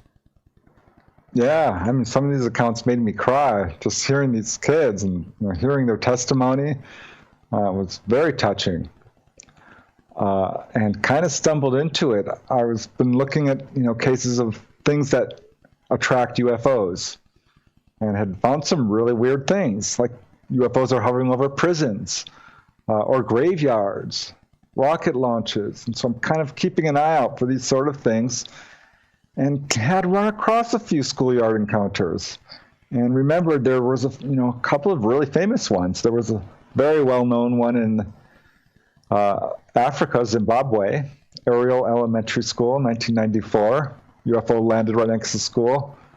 I knew there was another very famous one in Australia, and kind of stumbled into this one in Crestview, Florida, or Crestview Elementary School in Opelika, Florida, and it got that same kind of chill I always get, like, whoa, is this a pattern? What's going on here? These are weird cases, and started to think of these other cases that I already knew of, and said, okay, let's survey the literature.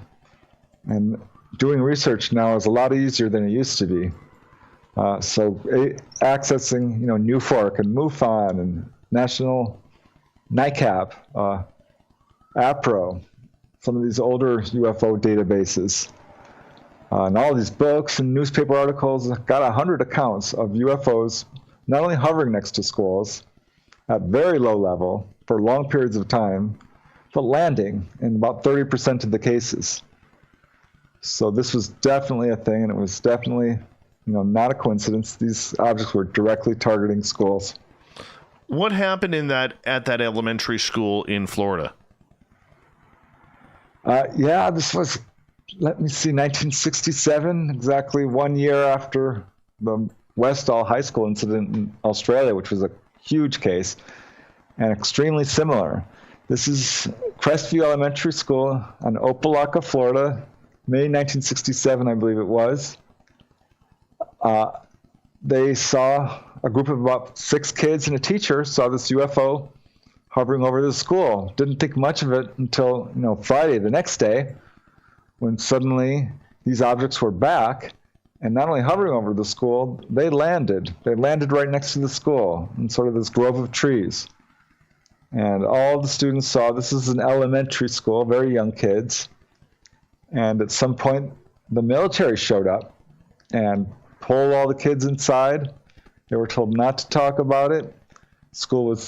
People were sent home. Those who were on bikes or had walked to school were allowed to just leave, and said that the UFO was still there. But at some point, obviously, these objects left, and is one of many cases where the government apparently does show up, immediately following or even during these incidents.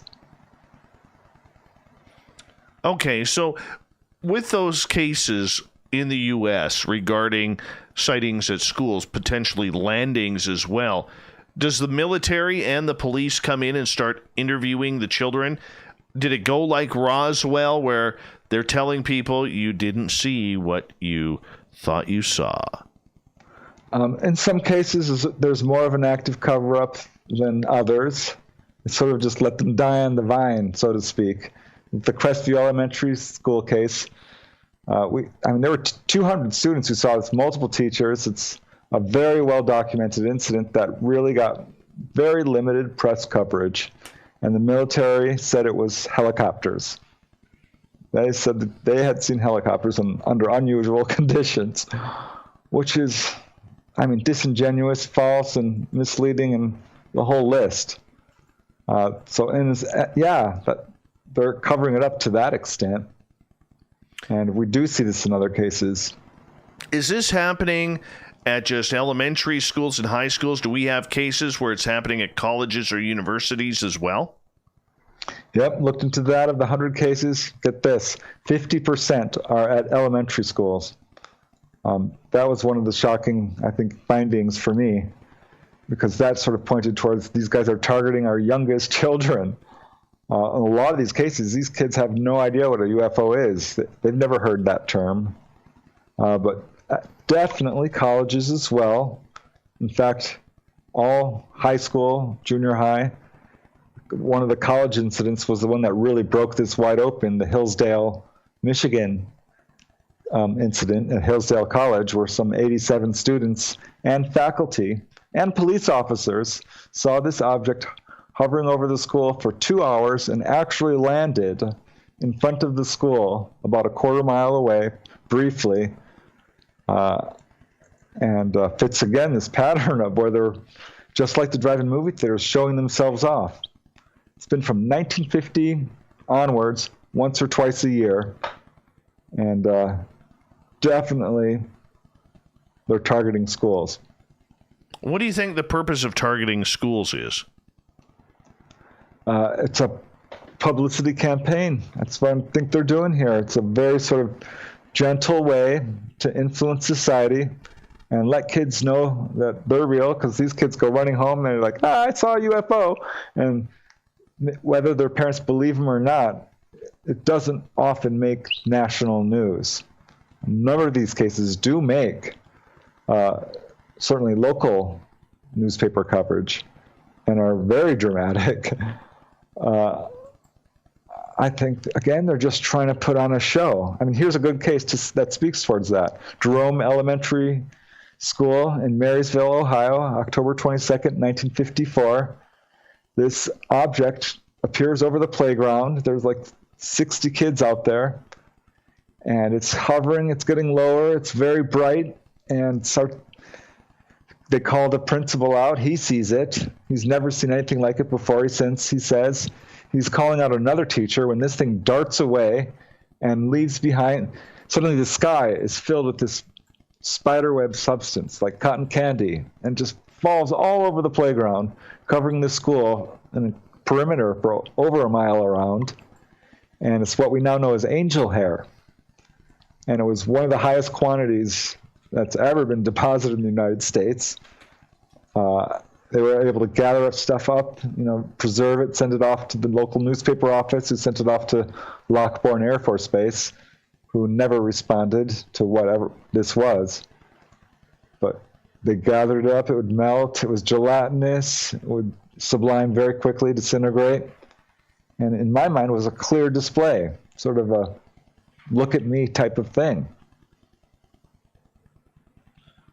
Okay, so as you are looking through these sightings with children, there has to be an emotional value placed on that as well, because children would not really know, I would assume, how to react to these type of extraordinary events. You know, in certain cases, I believe the one in Africa as well, extraterrestrials did leave the craft and were almost going towards the children, I believe. Has that happened in a lot of these cases? There are humanoids in about 20% of the cases. The Ariel elementary school case in Zimbabwe is the one you're talking about. And that was when at least, there were 200 people, 400 people on the playground. At least 60 people saw this craft land. And a smaller group did see the ETs, or figures at least, come out, 3 of them. And they approached right close to some students and did communicate with them. And each of them got a very similar message. It's very interesting. The ETs told one girl that we've become far too technological. There's a good way to use technology and a bad way. And we could do much better. And another was told, we got to stop cutting down the forests. And these were the kinds of messages they were getting. But overall, that's pretty rare. Some see humanoids, but getting actual messages is only a few cases like that. Do a lot of these children continue on? And when I say children, I'm saying anybody who's in school, because now that I'm 47, up until you're graduated from university, you're pretty much a child, in my eyes. And I mean that in a positive way, nothing negative, because everybody wants to, what are you doing? Anyways, moving forward, are they having more ET contact after this initial contact at school? In most cases, no, but yes, that does happen. That happened in the Rua, Zimbabwe case. Some students ended up having a lifetime of contact. Here's a good case from Leonard Stringfield, great researcher. He had, come home to find that there was a message on his machine from a boy in Georgia who had reported a UFO. He wasn't there to take the call. But then he got a call from the boy's father saying that his son was missing. And what happened is this boy had come home and told his parents that a UFO had followed him home from school. And he was afraid he was going to get abducted. His parents didn't believe him.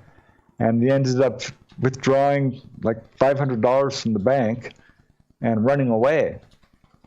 And so there's a missing persons case involved. And long story short, they found him at the Atlanta airport. They brought him home and got the whole story. It turned out a year earlier, this was in 1975, in 1974, he had a UFO hovering over his high school playground, and he felt like it was after him. And that evening, he had ETs, or figures, come into his bedroom saying, don't be afraid, but you need to come with us. And completely freaked him out. He gave kind of a description of the eyes, the big eyes and the bald head, that sort of thing. So yeah, there is an element to that, for sure, but I'm not sure how common it is. What we mostly see is kids are really impressed. It's something they think about perhaps every day of their lives, or a lot. Some become really impressed to the point that they're investigators themselves, or get very into quantum physics. There was a case in Scotland where this happened. The witness is Malcolm Robinson. He's now the leading, well, not perhaps the leading, but certainly one of the leading UFO researchers in Scotland. So there is an influence factor for sure. All right. Preston Dennett is our guest tonight on Spaced Out Radio, and we always appreciate Preston coming on. One final question about these elementary school kids, and the reason why I focus on that is my son is in grade 2, and I could just imagine what that would be like, because there's a big open field outside of the schoolyard that damn it, it would be like right in my backyard if things, anything landed there. And trust me, I have been trying to get something to land back in that green belt, Preston. I have been trying with no luck so far that I know of. All right. But in regards to the contact these children are having, this leads to a question Shar had asked a long time ago in the chat room, and I'll bring it up now. Were Men in Black ever involved with these child cases? No. Well, let me think. There was one case. That's true. Only one that I can think of. So it doesn't seem to be a very big factor in these. No, these are mostly just one-offs. They target a school, and then they move on to another one. And mostly elementary schools. And yeah, those are the ones that really kind of touch me the most, where kids see these things hovering right over schools. There was one in Encinitas, California, where they looked through this porthole and they could see humanoid figures. And a bunch of kids saw this, and a teacher as well, who completely denied it and asked the kids not to talk about it. But the kids came home from school and was describing this to her father. She's 7 years old. And he went to the school and found other students who saw this and talked to the teachers. He tried to get attention. He called the police. He finally found Newfork, National UFO Reporting Center. Peter Davenport, yeah. Right. But otherwise, no one showed any interest. It's amazing. Absolutely amazing. All right, as we have we got about 7 minutes here before we got to go to break at the top of the hour. Preston Dennett is our guest tonight. Let's move on here because you have so many intriguing books and stories that are out there. I want to try and hit a few of these if you don't mind. Sure, yeah. All right. Do you believe there is a connection between a lot of these creatures? So, for instance, one of the things that people like David Weatherly and Timothy Renner seem to really focus on is that there is an interconnection between cryptids, ghosts, UFOs, aliens. So in the reports that you have taken and written about, have you seen that connection happening? I have. It's not super common. And I've been in this field for a while and did notice that a number of experiencers were also reporting near-death experiences or experiences with ghosts and paranormal stuff. I started leaving my questions more open-ended because it appeared that there was a lot of unexplained stuff going on. And is this linked to UFOs? In some cases, I think, yeah. Bigfoot sometimes comes up directly in UFO cases. And one lady I knew who had contact with gray ETs for a while, and it kind of slowed down, started having Bigfoot encounters. I'm not sure that's a coincidence, because I talked to another guy who literally had a UFO land in his backyard. This is up in Canyon Country, California, Southern California. And next day had a Bigfoot encounter. And that was the case that kind of dragged me into the Bigfoot field, kicking and screaming, because I knew it was a can of worms, and it was. I think there is a connection. I'm not sure what it is. I do feel like, in that case, the Bigfoot UFO case, he had a poltergeist haunting break out afterwards. I was investigating a ghost case. They were having terrible problems with very bad ghosts, so we're trying to possess them. And they move out and have this massive UFO sighting over their new apartment. They weren't sure that was a coincidence either. It scared the daylights out of them. They thought the ghost was back. So I'm not sure what the connection is. I really don't quite understand it, but I feel like experiencers are woken up to a certain extent, or are vibrating on a higher frequency, that they're drawing this stuff in, perhaps, or are more aware of it, or ETs are drawn to it as well. There's something going on for sure. All right. Let's get into this. You wrote a book in 2017 about inside UFOs, true accounts of contact. This absolutely enthralls me. Okay, and I think it would for any ET contactee at all, in trying to figure out the information, whether or not you've been on craft or whether it's a dream state.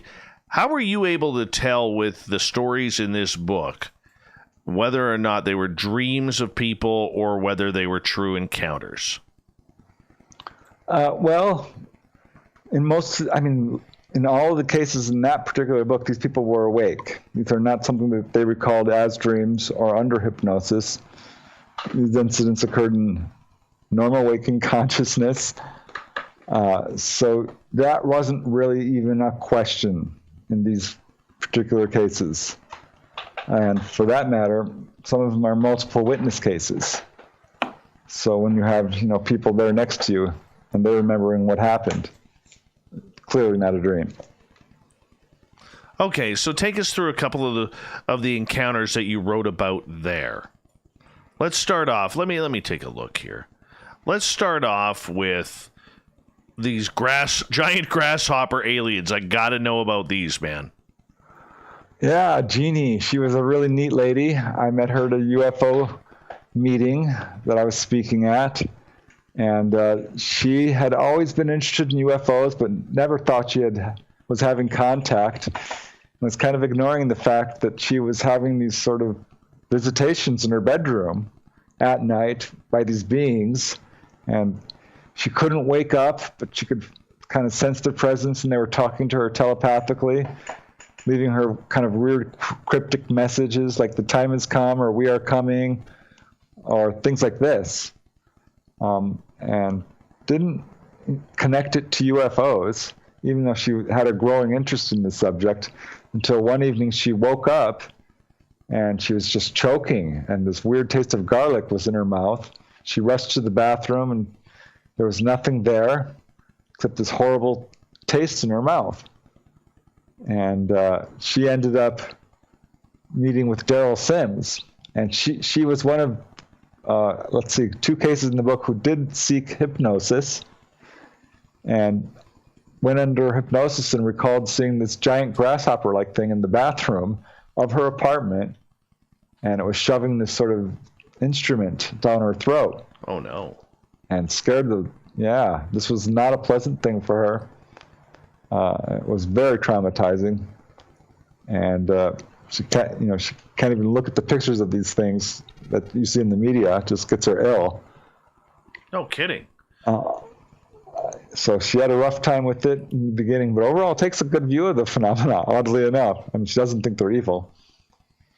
What about people who claim, as we got about a minute and a half to go here, about flying the craft, where they sit in the chair, and it reminds me of the mid-1980s movie Flight of the Navigator, where it's all about consciousness. Yeah, it's startlingly accurate.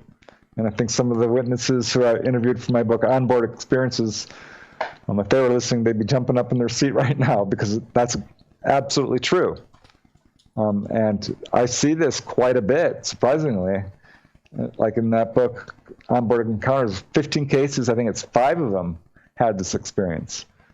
And one of the ladies, Dolly, she describes exactly that. She's like, yeah, this thing is, you have to be empathetic to fly the craft.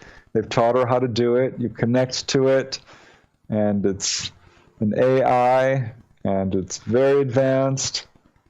And people don't understand because they're looking for engines and stuff like that, but that's not how it operates. It operates on the magnetic fields of repulsion, and in ways that we don't quite understand. That she was trying to explain it to me as it was explained to her. She's all into the quantum physics and stuff like that. She's pretty darn smart. So yeah, that's absolutely a thing. And they'll put you in the chair. They'll show you the levers. They let this one kid fly it around. In one case, he was just, 12 years old.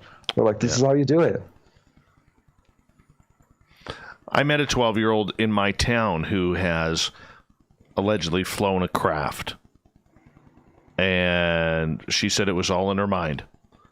Not the story, but that's how she just knew how to fly it, is because of what she thought in her mind. And I think we got to explore that a little bit more. Preston Dennett is our guest tonight on Spaced Out Radio. We got him for another 30 minutes before we're going to join Vancouver and the shift, then the thought of the day. A jam-packed hour 3 of Spaced Out Radio coming up next.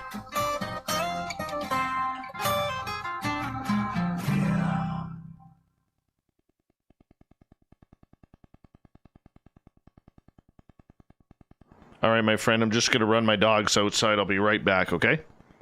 You got it. I have to tell you, I love the response I get for Little Brother is Watching from Spaced Out Radio fans. It's amazing how music can inspire and make people think deeper about what's going on in the supernatural world.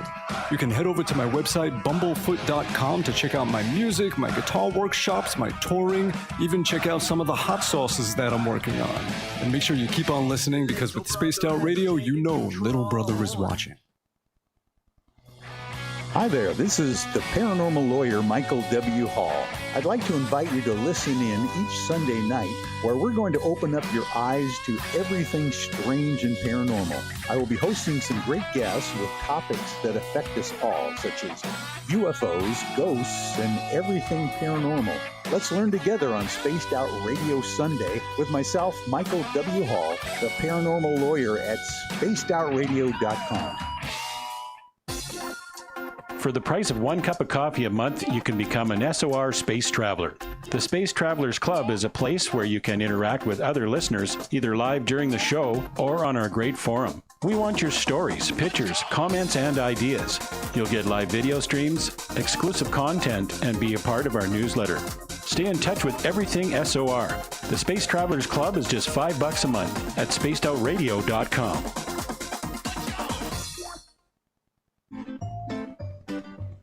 Looking for creative ways to get your company out in the public? How about advertising on Spaced Out Radio? Our sales department is waiting to hear from you, and we can work around any budget. From commercial spots to banners to special promotions, there are many opportunities to get your name and product out to our SOR listeners. For a price guide and more information, please contact us at sales@spacedoutradio.com. We are scouring the world for the most intriguing stories of your day. Take the time to read up on the SOR Newswire, where our team, led by Captain Shirk, will deliver to you some of the best paranormal and supernatural news, along with some stories that will blow your mind from the weird to the wacky. It's the news outside the news that piques interest, and that's what we're looking to deliver to you. The SOR Newswire, only at spacedoutradio.com. Hey, space travelers, this is John Resig, founder of the Chive and Chive Charities. If you know anything about our website, you know we like to do things a little differently. We're not some faceless organization collecting money for a nebulous cause. Our donor dollars go directly toward life-improving items. Then we give those items directly to an underdog who needs it most. To become a donor with Spaced Out Radio's official charity, Chive Charities, just go to chivecharities.org/donate. I'm feeling a little spicy tonight. What to do? What to do? Why not get bumblefuck? 4 million Scoville units of pure hard rock. Bumblefoot hot sauces come in 3 flavors. The burning bumble. Tone it down a bit with Bumblicious and throw the sauce on everything. Spicing up. Bumble me, baby. Bumblefoot hot sauce. Get it today at kajons.com. Hello, space travelers. It's me again, Carl. Don't forget to join the Space Travelers Club for just $5 a month, and follow Spaced Out Radio on Twitter at Spaced Out Radio. Our Instagram, Dave Scott SOR. Our Facebook page is Spaced Out Radio Show. Our archives are free at youtube.com/Spaced Out Radio. Come woo it up with Spaced Out Radio today. Bye. The party is always on at the Moose Vancouver. The Moose Vancouver is where you want to be when visiting Canada's West Coast. Open until 2 a.m. nightly, the Moose cranks up the rock while serving some of the best rated food in the city. The menu starts at $6.95. Why party anywhere else in Vancouver when the Moose is right there? Get your horns up and rock with the Moose, the official party bar of Spaced Out Radio. We all know. All right, my friend, I am back. Love a good...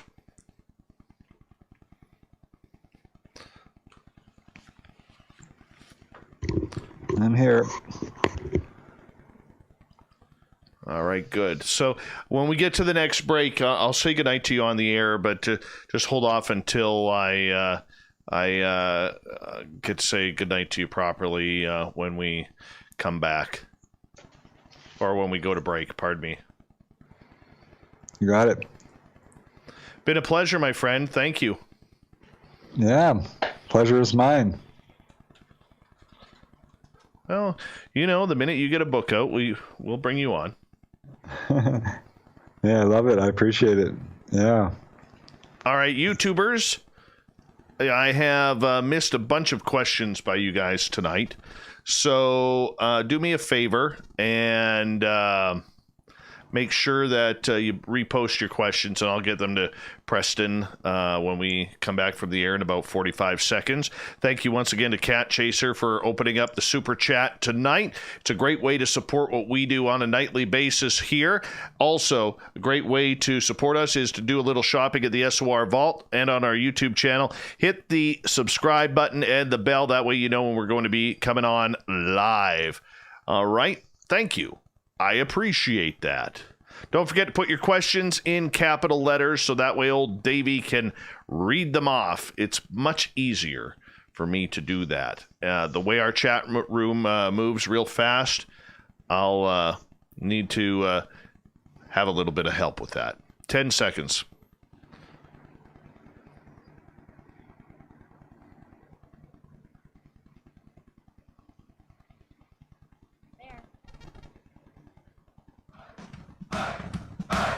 Would you like to connect with us? Head to spacedoutradio.com for all your latest show info.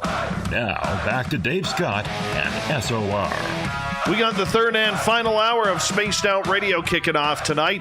I'm your host, Dave Scott, hanging out with all of you. Thank you so much for hanging out with me. We welcome back everyone listening in on our terrestrial affiliates around North America and digitally on TalkStream Live and Revolution Radio. Remember, all of our archives are free at youtube.com/Spaced Out Radio. Just do old Davey the favor, hit that subscribe button. The Desert Clam has set the password for tonight in the SOR Space Travelers Club. Bunkum. Bunkum is your password. Use it wisely, Space Travelers, as the Clam sets a password each and every night right here on Spaced Out Radio. Our website, spacedoutradio.com, we have a plethora of features for you, including rocking out to Bumblefoot and reading up on Captain Shirk's SOR Newswire. Follow us on Twitter at Spaced Out Radio and on Instagram at Spaced Out Radio Show. For the final time tonight, we introduce Preston Dennett. His website, prestondennett.weebly.com. You can find any of his books on Amazon, Google. They're all over the place. He's got like almost 30 of them now. And we're going to take some of your questions. If you're in the chat room, put them in capital letters. That way I can read them. And Preston, welcome back. Thank you. Yeah. Kimberly is asking, what's your thoughts on starseeds? Star seeds, yeah, well, I think it depends on how you define that. I feel like a lot of people feel like they don't come from here and perhaps are incarnated into a human body and are not necessarily, coming from the human species. And I wonder about that. Or star seeds like, light workers. I think the definition is hard to pin down a little bit as to what people mean when they say starseed. But I do wonder about, a lot of people coming in who do feel like they've had past lives as ETs. So I think that might be what the question is regarding. And do have a lot of cases. Yeah, you can march out a number of them where people experiencers in particular feel that this is absolutely true. I know John Mack had cases like that. That was true in the Topanga Canyon case, I think. And I've got many cases like that myself, for sure. All right, Block Chick is asking, do you think aliens landed near the Salton Sea? Well, I know the area. I think I could probably find some cases in that area. but I don't know of any specifically offhand. You can go to pretty much anywhere on this planet and find a UFO history in that area if you dig hard enough. So I'm sure that there are cases in that area. All right, moving on here. I love this question from Gnome Squatch. I'm just going to add to it a little bit here. You know, if extraterrestrials are as advanced as we believe they are, how come they haven't jumped on our internet to communicate or influence us? Who's to say they haven't? What I find very interesting about our societies is the idea of UFOs and ETs. It's saturated in our culture. It's in video games. It's the lead trope in science fiction. It's a number of the top grossing movies are about ETs. So there does seem to be an element of influence there. It's very much like Star Trek. A lot of the elements in Star Trek we see in true life UFO accounts. So I feel like there's a merging of a bleed through there to some extent, and I wonder about it. All right. Big question from FAP in the chat room here, and we ask every guest these two questions. Normally we do it during the commercial breaks, but I'll throw them out there right now. Preston, I don't know how to ask you this. Uh-oh. What's your opinion of eating breakfast foods for dinner? It's all right every now and then. I've done it before, and yeah, it's a nice, quick way to get a meal done. Sure, why not? Oh, Preston. Oh. I thought we were friends, man. I thought we were friends. Breakfast foods are for breakfast, man. And the other question is, let's go back to Close Encounters of the Third Kind. Devil's Tower. Are you on Team Stump or are you on Team Rock? Team Stump or Team Rock? Well, I'm not even sure what that means. Is it a tree stump or is it a giant rocky buildup? I'm gonna go with Team Rock, but I hope it's a tree. I hope it's a stump. Oh, we're totally. Team Stump all the way, man. Team Stump all the way. All right. Moving on here. Moving on. Eberada, who's new to our chat room, thank you so much for joining us. Preston, do you think Earth is a penal colony as it is sometimes suggested? I have heard that, and I don't think we have enough evidence to support that, but it's come up in a few cases. And there certainly does seem to be some weird quarantine factor, probably because of our violent ways, is what I think the real reason is. And perhaps we're like not quite as developed as we could be, and we are the no good doers, the defiant ones. But yeah, I wish I could answer that question with some real knowledge, but can only speculate on that one. Truth. Very true. All right, let's move on to another question here. This one from Nick, who is asking, Preston, do you think that UAPs are visiting elementary schools as a preparation for close encounters with the next generation? Yes, I sure do. And that's exactly what they're doing. I think it's a campaign to convince people that UFOs are real, and we see among the younger generations for sure, pretty much universal belief in life out there and UFOs for that matter. So it's been pretty effective, and get them while they're young, and it works. Do you think it's because, especially in the Western civilization, a lot of younger generations are moving away from the church, trying to find their own spirituality and their own spiritual path? Yeah, there has been a strong decline in religion for a long time because, science kind of came and marched all over it, but science doesn't have the answers either, so people are left in a sort of quandary of what the heck is going on? How do we explain this? And the fact is, we've just got to look at this very objectively. And we live in a world that's a lot different than we've been taught. That there is, in fact, ETs out there. Life after death, people, there's a lot of supernatural stuff we would consider supernatural that is not accepted, that is going on, that isn't really paranormal at all. It's just misunderstood. It's not accepted. It's not being studied. There's nothing paranormal about UFOs or ghosts. This is something that just happens, and we have to learn how to deal with it. Okay. You see what I'm saying? I look at my kids, okay? I have 3 kids. And I look at them, and they are much smarter than I could ever be at that age, or what I remember being at that age. They are much more mature. They are much more open-minded. They are much more gravitated towards their own abilities, whether it's intuition, whether it's their own spirituality.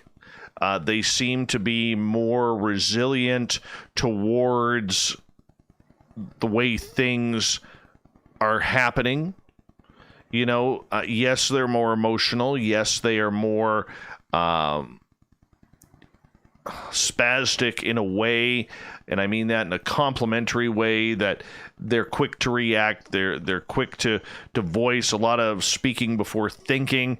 Okay, and I'm saying that as I see that in a lot of kids these days under the age of 22. Okay, my children are spread out. They're 20, 21, 17, and 7. Wow. And so I look at them in this, and I think, I do believe that younger generation, that 25 and under crowd, maybe even 30 and under, could handle some sort of extraterrestrial landing involvement. I'm not sure if the 30 and over crowd could. I think there would be a lot of panic. But that's just what I'm thinking in regards to that. Your opinion of that younger generation. Are they, I'm sure you have cousins or nieces, nephews out there who are of a younger age, and you've discussed this topic with them. What's their reaction to it? Yeah, they're much more open to it. They're much more open to a lot of different things. I think they're much more tolerant of people. Used to people who are different skin color or different lifestyles and this sort of things, because we see so much of it. So it's something people have gotten used to. They've grown up with the fact that UFOs have always been there. There's always been stories of abductions. Roswell's always been there. For a lot of people, this is still a new subject. Let's face it, it really kind of came barreling in 1947, gung-ho, and had never had that kind of impact in modern society before, really ever, in modern history at least. So it was a brand new event, which, 1947, that's 1950, that's not that long ago. Really, so this whole new generation, this is why I think we're going to see some big changes as the new generations kind of roll through all this. All right, Burgos is asking, and welcome to our chat room for the first time. Any thoughts about how the Mandela effect may play into this? That's the Mandela effect. I know what that is, and I wonder about it. People, have differing versions of history, remembering Mandela died or did he not? Are there different timelines? I have not done enough research into this to really speak to it. And I'm sometimes, I don't know what to think of it. I know there are people who are dead serious about this. What I can tell you is ETs do have the ability to certainly stop time, or it appears that they can pull people out of time, a time stream, because everything will stop. They can telescope time, expand it, and put you back like in an incident right after it occurred. They show people the past. I know cases where there are little kids and they're shown like, this is your house in the future. This is the person you're going to meet. So they show people the future. So there's definitely a lot of aspects to time about this. I can say that.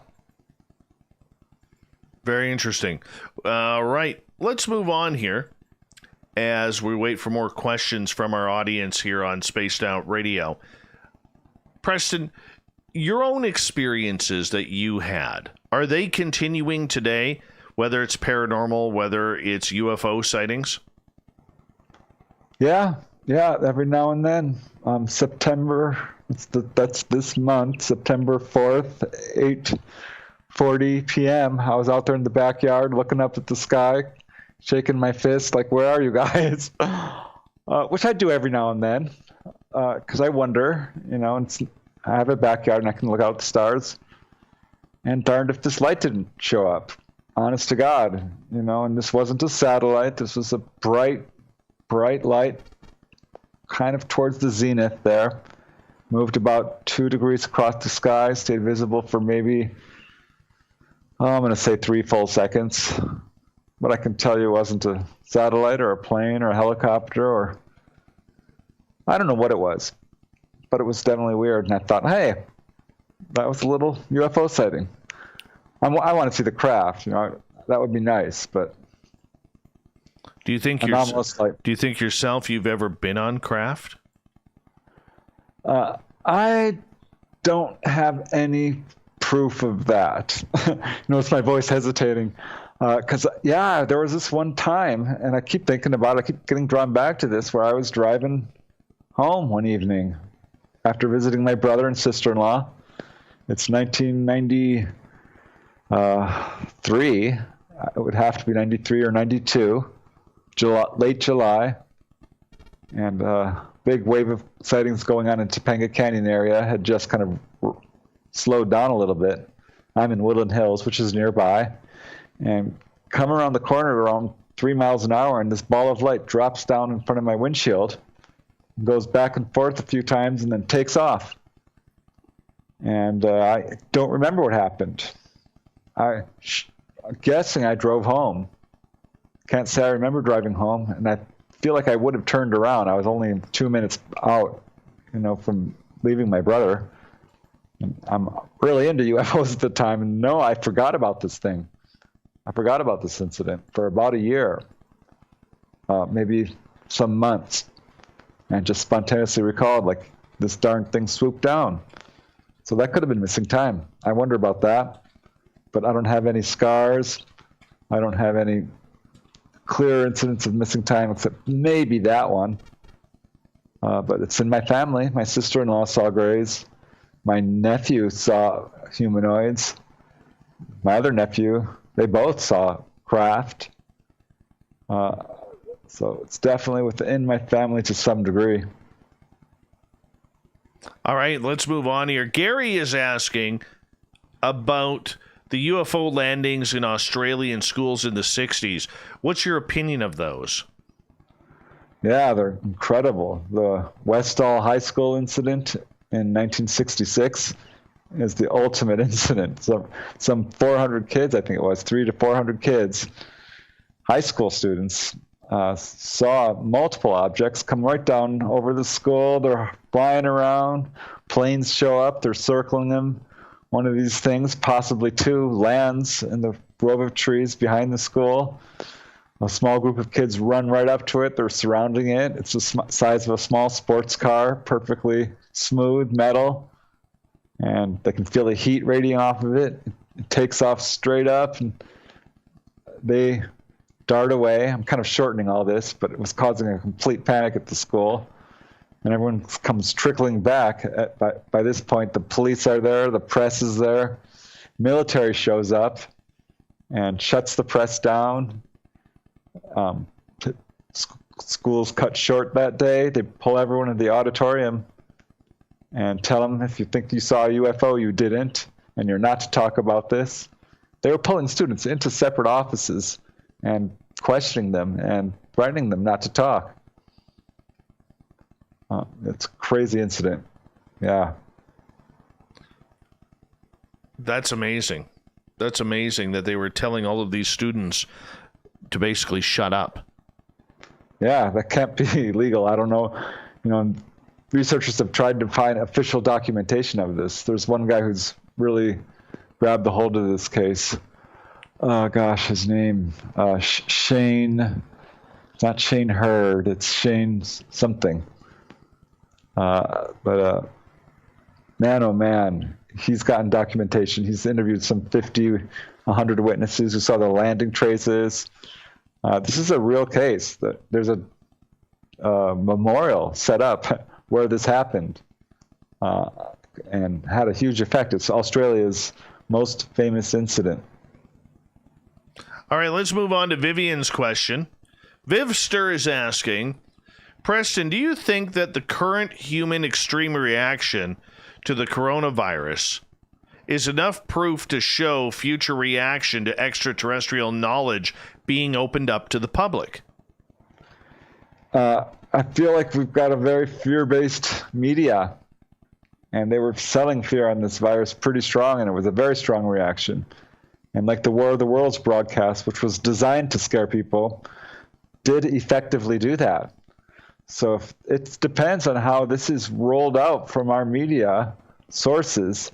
And if they want to scare the pants off of people, yep, they will panic, you bet.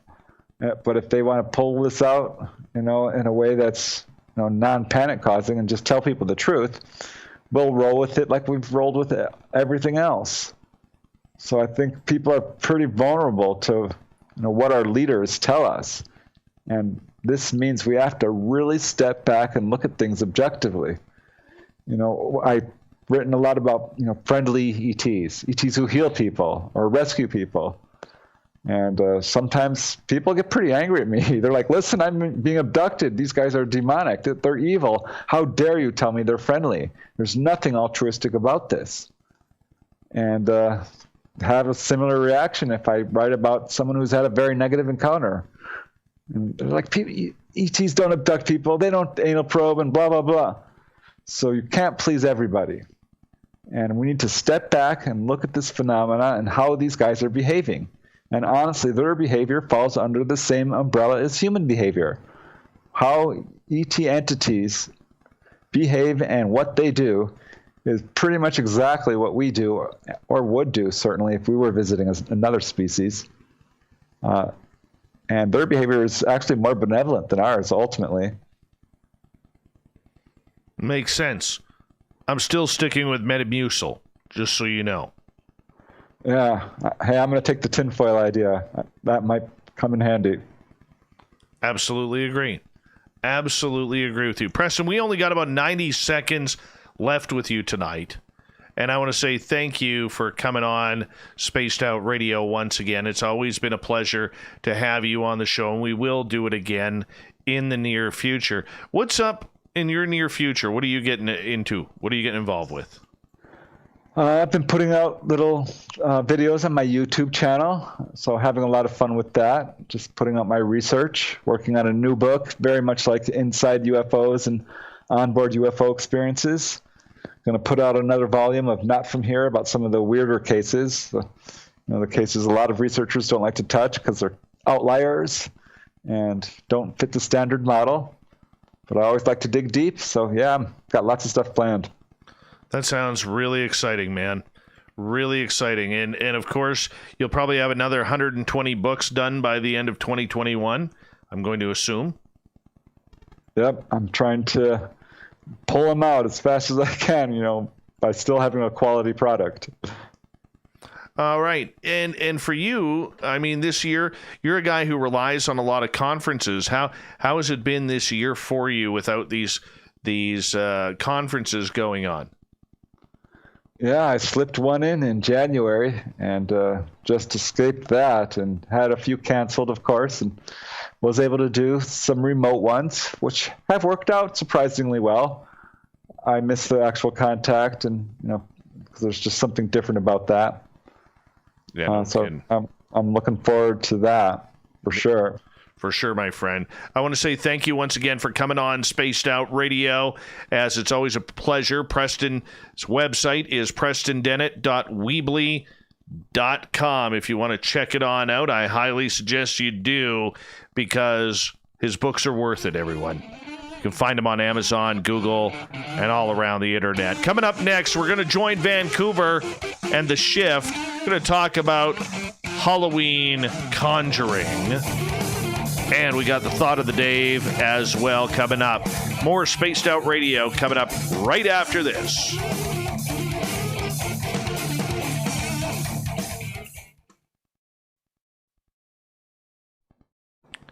Hey, buddy, I appreciate that. Let's give you a round of applause here. Hey, that's awesome.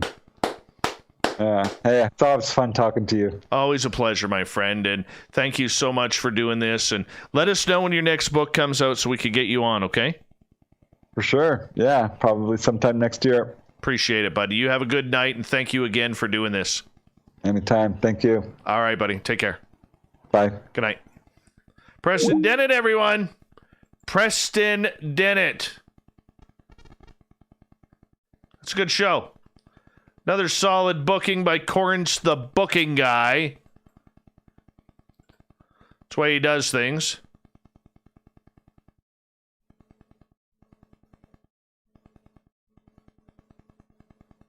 It's all good.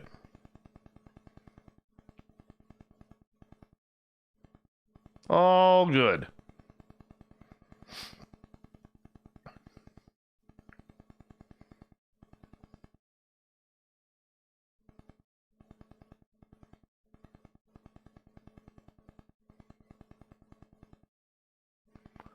All right. How we all doing?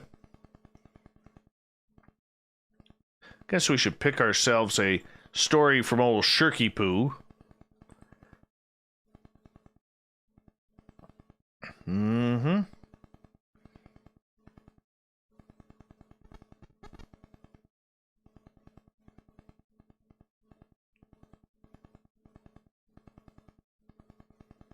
Let's see what she has for us.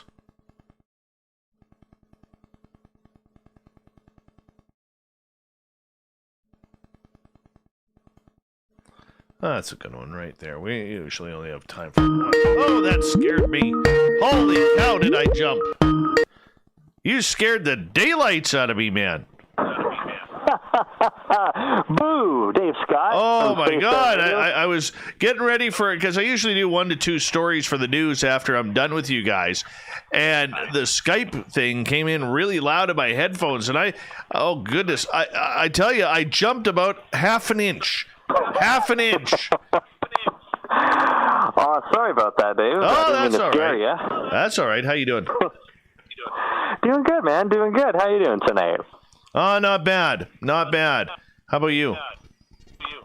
I'm doing all right. So, I got some sort of ghost themed stories for us tonight. Well, what we're going to do is we're going to prepare for Halloween because there's a lot of people out there who kind of decide that all of a sudden Halloween is a good time to, play with Ouija boards and, go walking around cemeteries, and paranormal stuff can be scary, man. It's not fun.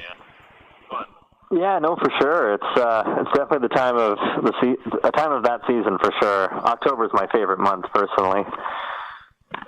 Yeah, you look like an October guy.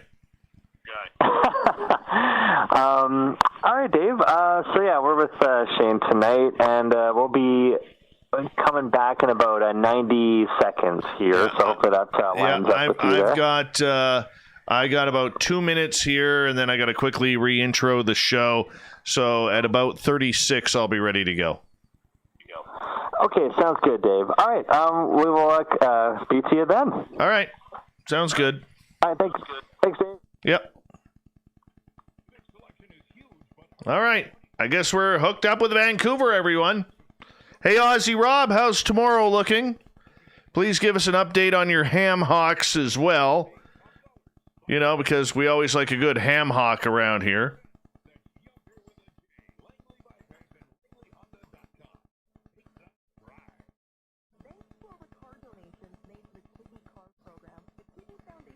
Let's see. Oh, God, that was a good show with Preston.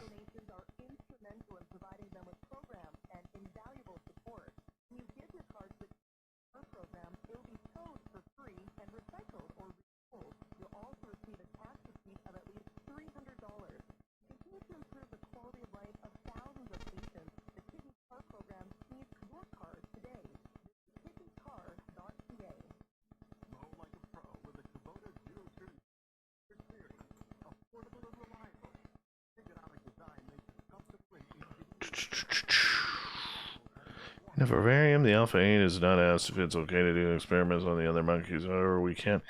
With apes, when concerned, ET can communicate with us. Yes, they can. Yes, they can. I can play with the audio. Listen. Paranormal. I will be hosting some great guests with topics that affect. Hear that? Totally playing with the audio. That's why I roll around here. I'm a rebel that way. It's the hair. All right, here we go.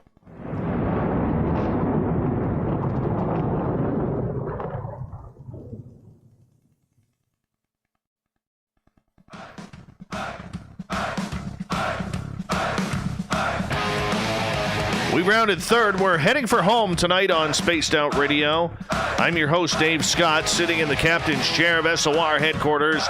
Thank you so much for taking the time to join us tonight. Reminder to all of you that if you missed most of this show or others, you can check out our free archives by going to youtube.com/Spaced Out Radio. Just do me the favor, hit that subscribe button. Our website is spacedoutradio.com, where we have a plethora of features for you, including rocking out to Bumblefoot and reading up on Captain Shirk's SOR Newswire.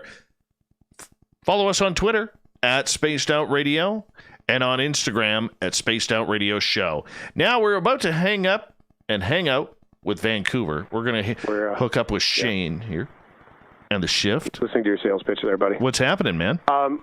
You've always got the good sales pitch. Well, what's happening, Dave Scott, is I've got questions from listeners for you. Okay. I've got Good News Tuesday-ish here on the show.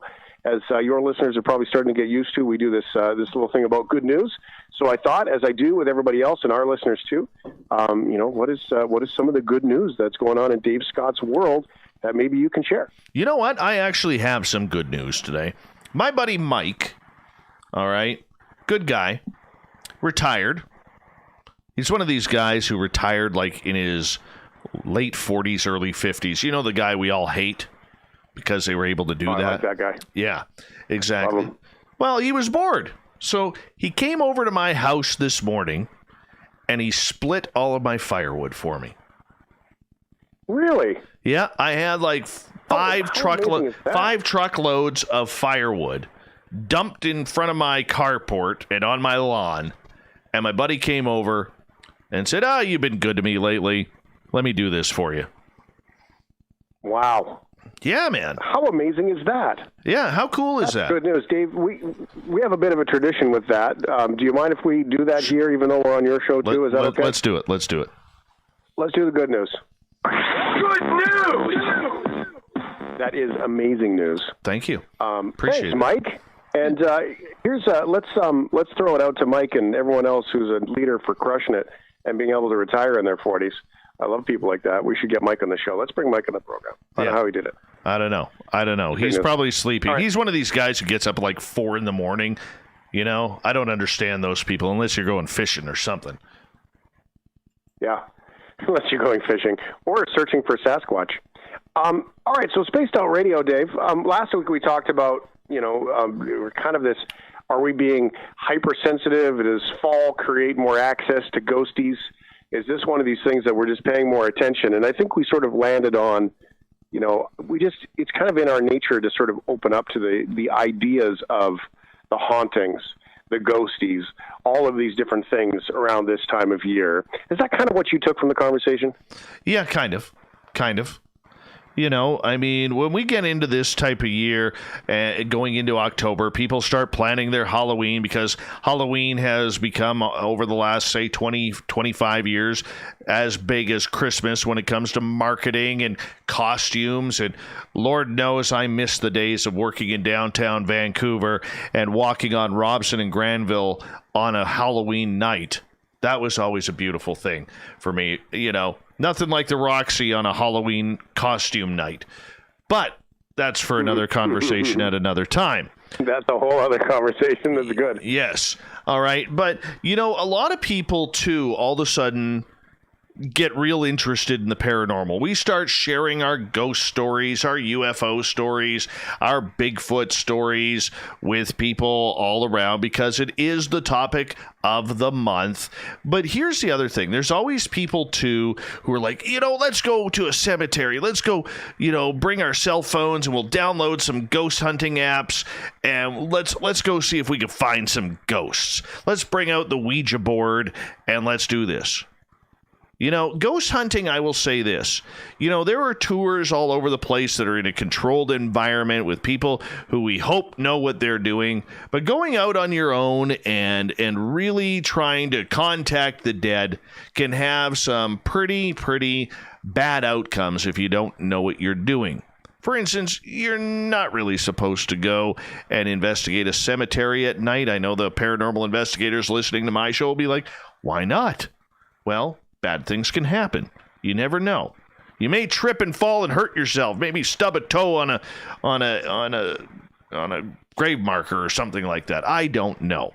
But on a serious note, there's a good opportunity that if you all of a sudden start taking the paranormal to another level and you have not done it before, spiritual attachment is a big thing in the paranormal community. What that is when a ghost will attach itself to you and it will literally make you black out. You're going to do things that you don't really want to do. Maybe you get sick. Maybe you start vomiting for no reason, and you just feel very ill. You feel heavy, lethargic. All right? No, I'm not talking about my diet making me do that.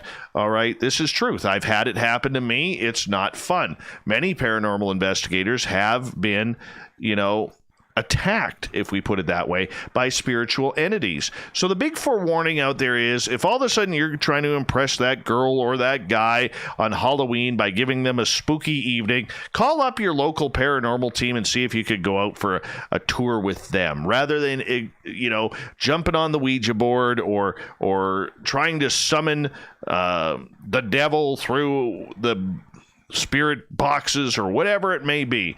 There is a lot of really cool things that can happen in the paranormal. It is a very interesting community. It is a very interesting study to focus on if that's what you want to have your attention. But as with everything, it is safety first, and that's what we need to focus on. Well, before we get into that, I've got to ask this question because you brought it up. Ouija boards. Yes. Real or not real? Personally, I think they're real. I'll tell you a quick story. The interaction real. I know you like my stories. I was with 4 others. We were using a spirit board. This a number of years ago, back in the mid-2010s. Is that proper English? The mid-2010s? I don't even know. I think so. Okay. I don't think we can't figure out the years all the time. I mean, I think the way that we say some of those things is just dumb. So, yeah, you give her. Okay, you take your 2010s. You stand tall and proud, my friend. We're sitting in my friend's house. It's a small 2-bedroom type of log house in Mission, British Columbia. And it's 10:30 at night. And we're sitting at their kitchen table. And in between the kitchen and the kitchen table, there is a wood stove that heats up the house. And it's 10:30 at night. It's a warm spring night. And all of a sudden, the fireplace is going. And so my friend... It wasn't going? No. My friend says to me, who started the fire in the fireplace? And we're all kind of like, no, none of us. And he asked all the kids in the house, and they were like, no, we didn't touch it. You tell us not to touch it. We don't touch it. And all of a sudden, the spirit board on the planchette starts moving in a circle. Because my friend stated that he hadn't had a fire going since 9:30 that morning. There was not even any wood in there. There's some paper and stuff like that. And all of a sudden, the planchette starts moving. And my friend's girlfriend at the time, she goes, "Did you start the fire?" Immediately, the planchette takes us to yes. So she asks, why? Spells out, I was cold. Wow. That's fun. That was a little weird. That was a little weird. That. Yeah. Well, I had one that happened for me that I'll happily share too. Please. Is that not with the spirit board or Ouija board or anything like that. Is that I was in my house. I was living in Carstairs, which is just north of Calgary, about 30 minutes, and a new house, not an old house. and I would hear these voices. And I was all kinds of crazy stuff, many different stories of things going on in that house. But there was this one that was very, very clear. And there was this voice, and it was a man's voice. And I was kind of going through a bunch of different scenarios. So one of them was, and I'll save some for other days. But one of them was at nighttime. My kids were just toddlers, but they could walk and they could, open a door.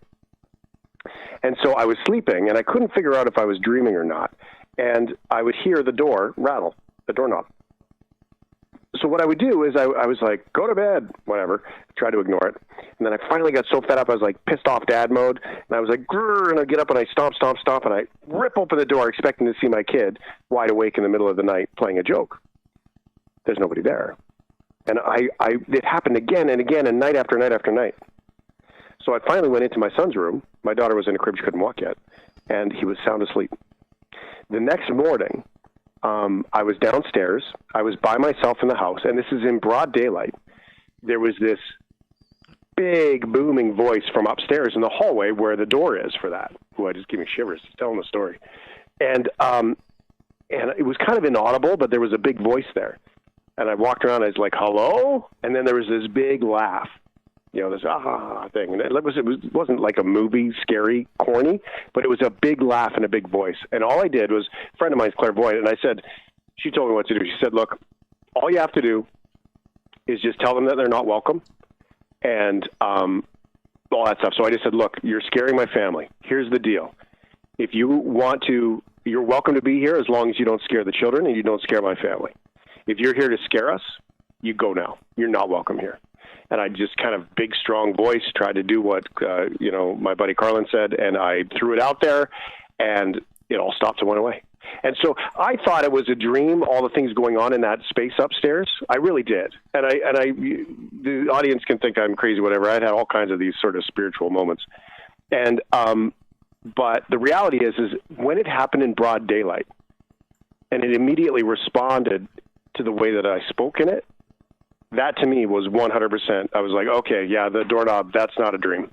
That was all real. And then it went away and never came back again. When I said, if you're here to scare the family, you're not welcome here. And then it left.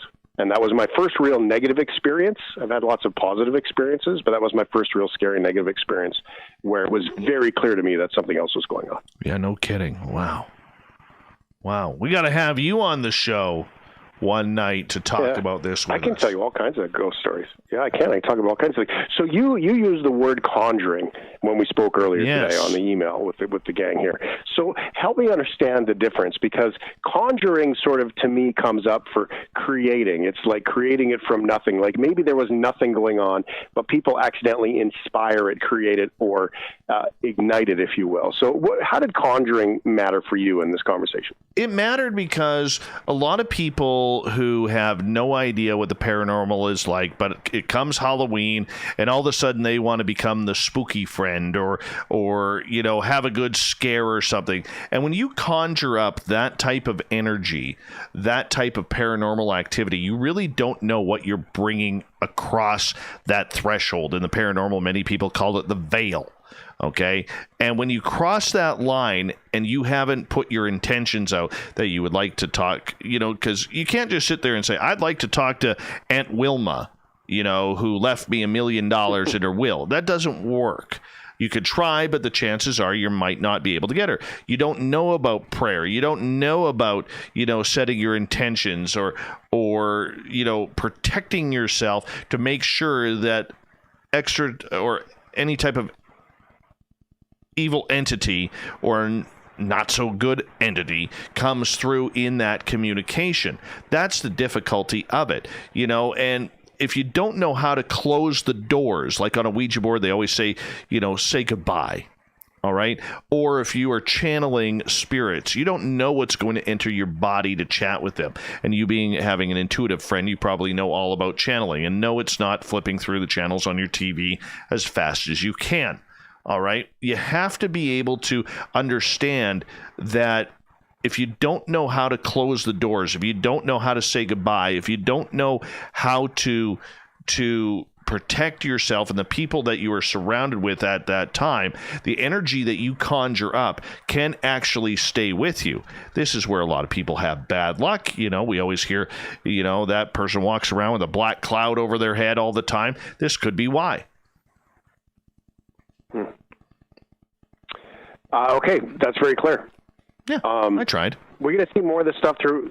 No, that's very clear. I like it. Are we going to see more of this stuff leading into Halloween, you think? Do your listeners often share these kinds of stories with you on Spaced Out Radio? I get every day. Every day I have people sharing stories with me. It's amazing. We're going to be adding those type of stories to our YouTube channel pretty soon. You know, I just have to figure out how to edit. Once I get the editing stuff down, you know, it's easy to edit audio. But when you got a face for radio and you've spent, you know, as long as I have in radio, you in radio, audio's easy. But when you get into the whole video side, you have to have graphics and everything. It's just a pain in the butt. We get lost. You have some questions. I have a listener question here for you, and I know this as being a synthetic chemical. So I don't know any connection other than that. Muscovium, which is element 115. Yes. And so the listener asks this question, says, for Dave Scott, has he ever seen evidence of element 115? Well, I mean, scientifically there's evidence there, but have you ever seen it in regards to some of your conversations about future technologies? And from that perspective, I think he's talking about visitors and this element 115. Has it landed in your lap? No. The only time we ever hear anything about element 115 is when it comes to Bob Lazar and whether or not he was allegedly able to smuggle some out of Area 51 when he worked there before he got busted. That is only a rumor, and Bob still hasn't confirmed or denied if that happened. I think he likes the story. All right. But as for it helping in propulsion of UFO aircraft, it's only a wild theory, and I hate to be the debunker on this. My Twitter crowd's going to hate that because they like the woo. All right, but it's literally about Bob Lazar, and that's all we usually ever hear about it when it comes to UFOs. So I'm sorry to break your heart. Now, if you want it. No, that's good. It's a good question to ask. Thank you very much. There was no name attached to the text message, but it's absolutely a good question to ask. Why not do that? Now, just to be clear, for Muscovium and the element 115, it's synthetic chemical, and its atomic number is 115. That's where it comes from. That's what I do know about it. Now, if you do want to Google it, even Wikipedia does have two things to it. There is a material science and science fiction article that is related on there that does get into some of that that you were talking about, Dave Scott, with the different pieces of that. So if people want to learn more about element 115 and where that lands, you can look into. There is direct conspiracy theories, of course, tangled around that one. And Dave Scott says that he hasn't seen it yet. Dave, thank you so much for sharing the time. I appreciate you being on, man. Always a pleasure, buddy. We'll talk to you next week. We'll talk to you next week. Maybe through the course of October. Maybe we're going ghosty for a couple of weeks. Let's do it. I'm there for you, buddy. I am there for you. Yeah, I love it. Spaced Out Radio, spacedoutradio.com. Get all the links. Check out the shows and the podcasts to right there, Dave Scott. Thank you so much. 877-3. Have a good night, guys. All right, let's get to the news, shall we?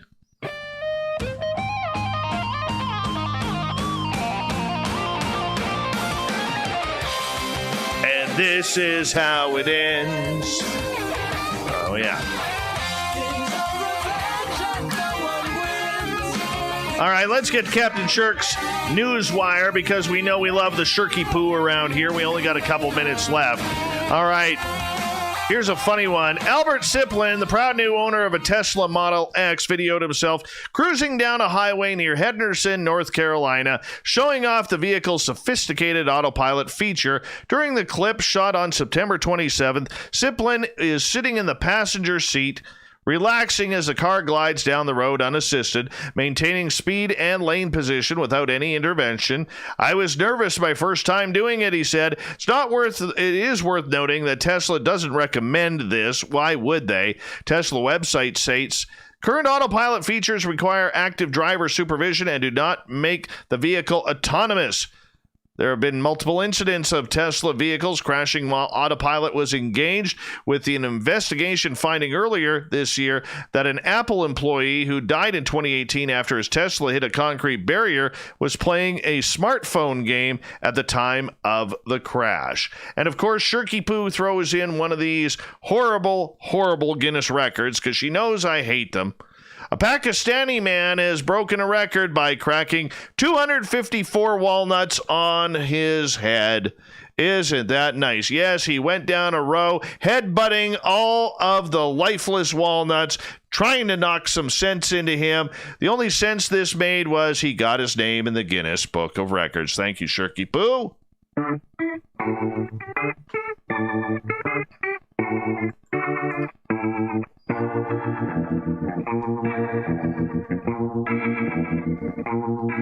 Thought of the Dave happens every night at this time, where we ask a question on our Facebook and Twitter pages, then read your responses on the air because we love the audience participation around here. Today's Thought of the Dave is as follows.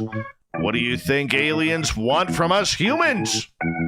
Veteran Marty on Twitter. Yes, we love our veterans around here.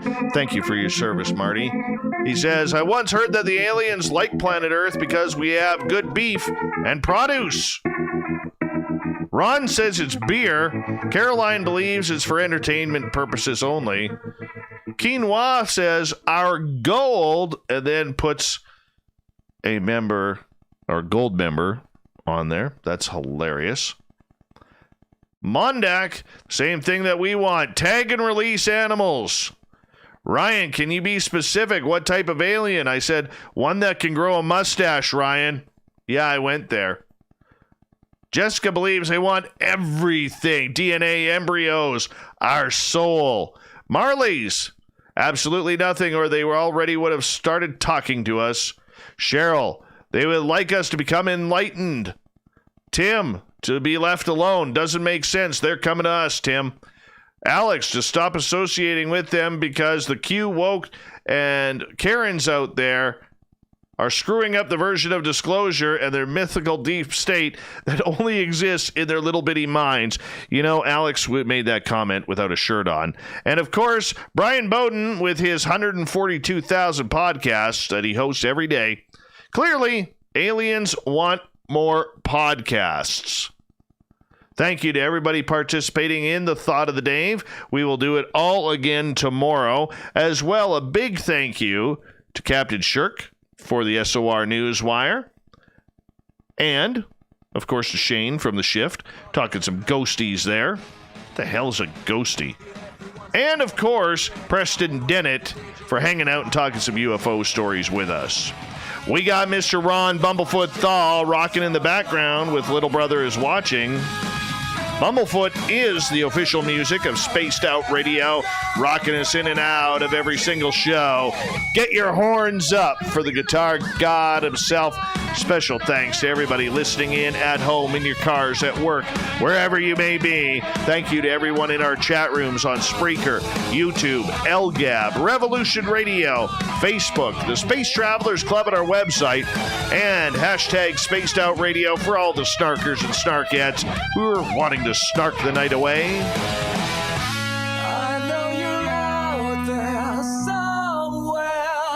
Remember, this show is copyright by Spaced Out Radio and SOR Media Ventures Limited.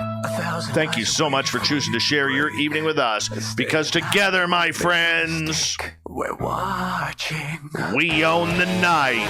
Mr. Bumblefoot, we need a favor. We need you to take us home.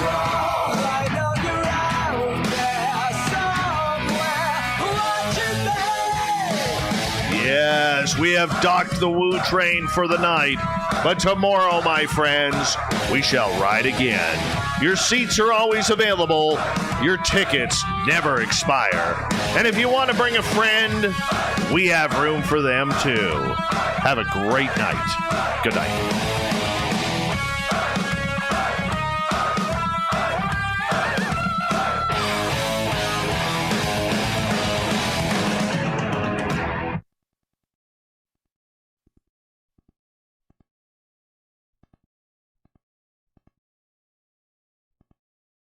That's a good show, people. We did well there. Oh, headphones are off. Finally. Oh, yes. Finally. Yes. Do. Let's close that off because we don't need that anymore. Where is me meese? There it is. We can close this off. Good show, everyone. Very good show. Solid entertainment purposes right there. All right, solid entertainment purposes. All right, let's get ready to rock and roll. That'll be 0929 Preston Dennett. 2 N's, 2 T's. Then 0929 KZAX. We gotta get this show downloaded. That's what we need to do. Do. Take us home, Quest. Fuck yeah. What's my microphone doing right up my nose? Hello? There we go. Download. Okay, guys, I'll be right back in a second. I know there are 120 of you in here. Let's hang out all together in just a few minutes.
One person left. That's awesome.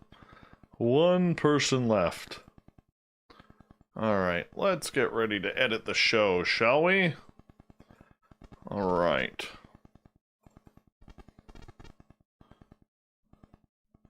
Hey, Ross. No, you're not hearing Dave's rapid fire farts. No. Desiree, what color are you painting your nails? Now we all want to know. Oh, that person hopped back in. We're back up to 120. That's good stuff.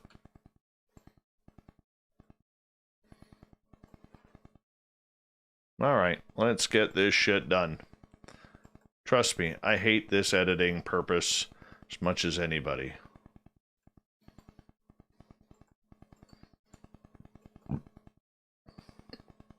Them ghosties are coming.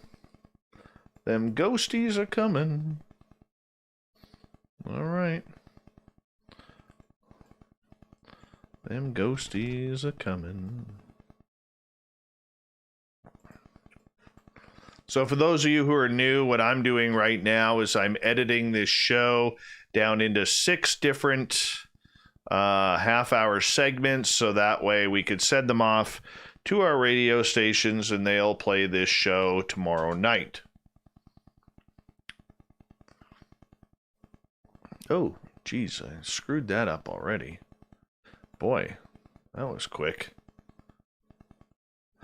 Cut, save,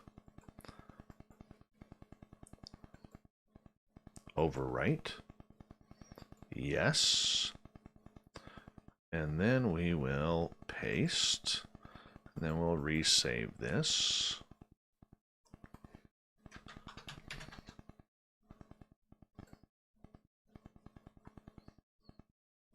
Boom, that one's done. 5 more. 5 more.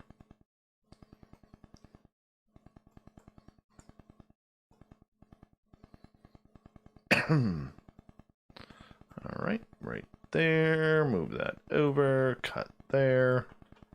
That's a nice edit there. Cut there. Beauty. Beauty. That's a smooth cut right there.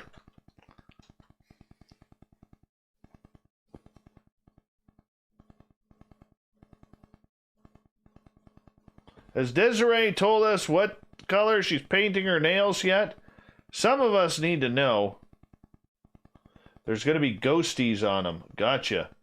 Thank you, Bushy. Guns N' Roses, the only rock band outside of Bumblefoot that matters. And Sons of Apollo, by the way. Actually, to be honest with you, I've been really getting into Avatar lately. Avatar is my new go-to band right now. They're out of Sweden. Pretty heavy. I really enjoy them. Their singer is amazing.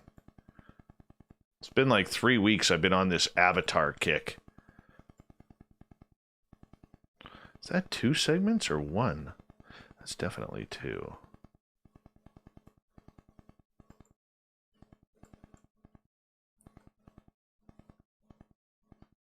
Alright, so there's the start of it.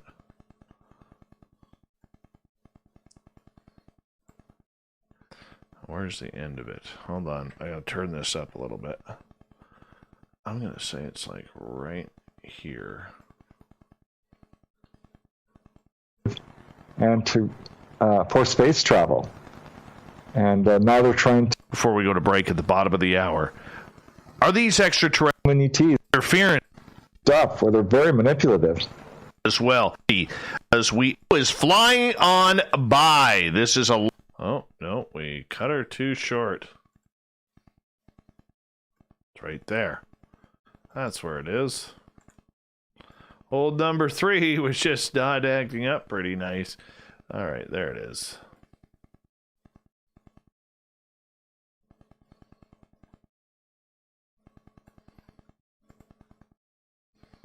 Right there and right there. It's good cutting right there. Solid radio right there.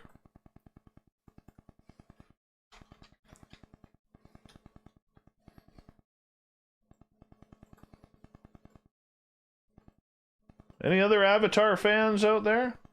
Oh, Fapster? No, not the movie Avatar, you Momo.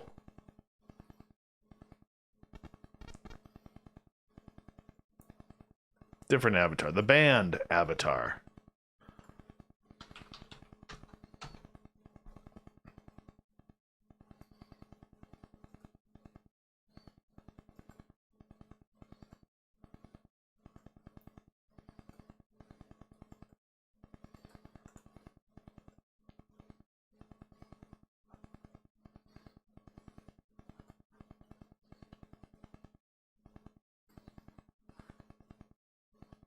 Well, yep, looked into that of the 100 cases. Get this. A jam-packed hour. There we go.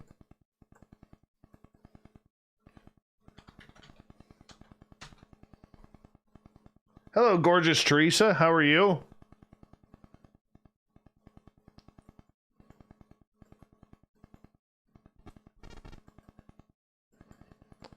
Corin's the booking guy. I can't read your messages right now. I will read them here in a couple of seconds.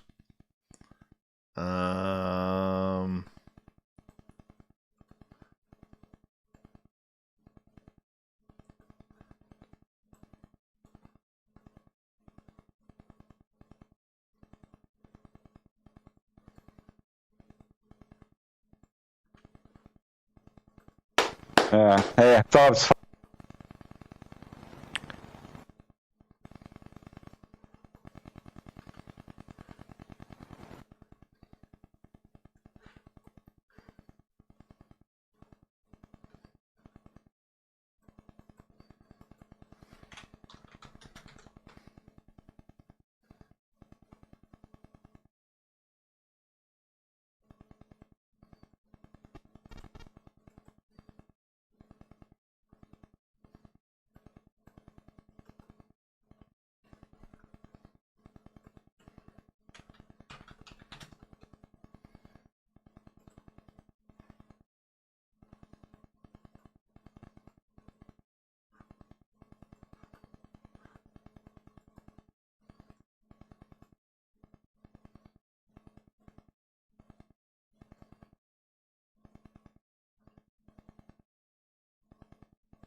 Momo.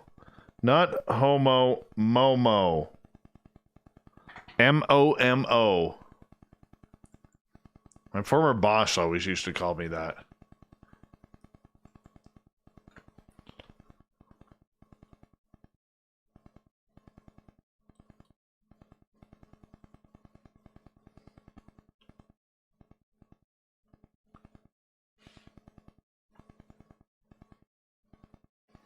You weirdo Fapster. Oh, you're awesome.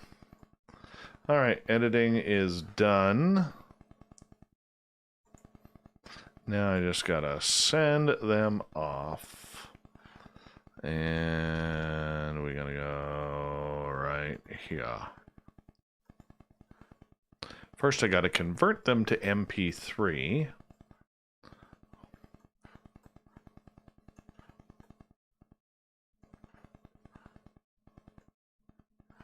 Then we go here. Almost there, guys. Dropbox. And we'll go over here to WeTransfer.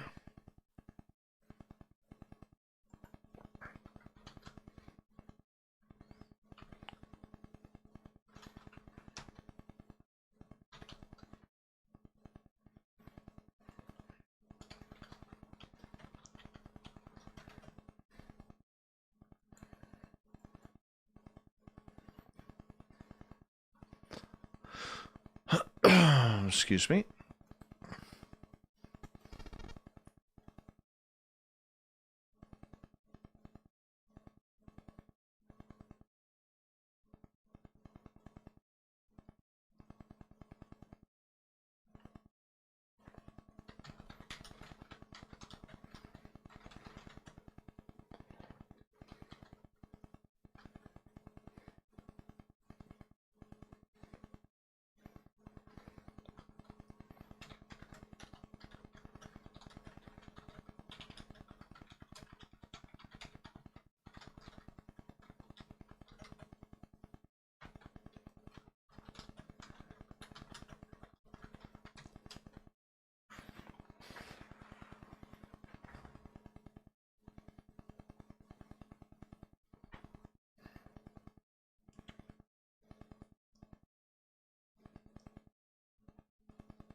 Thank you, Renee. Appreciate that.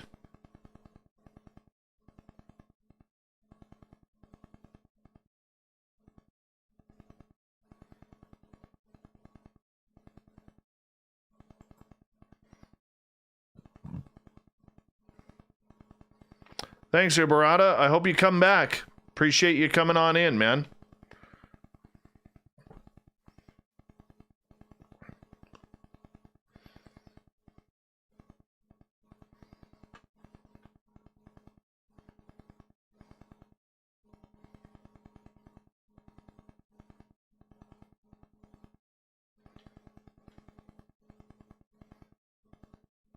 I thought it was a fun show. Fun show.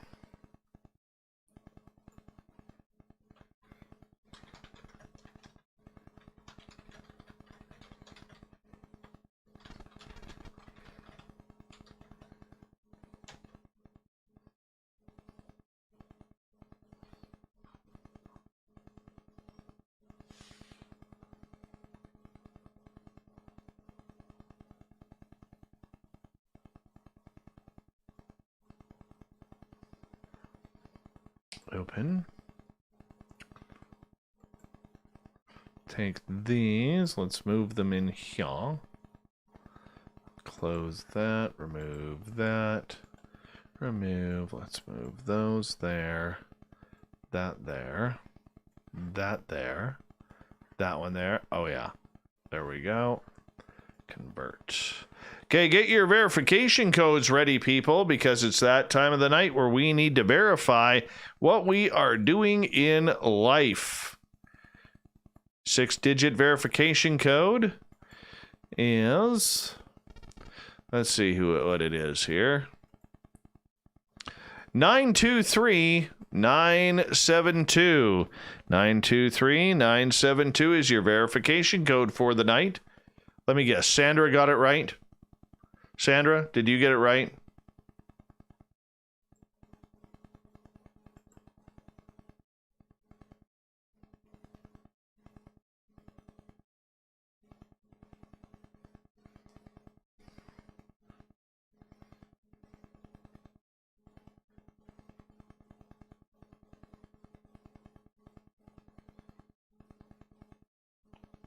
There she did.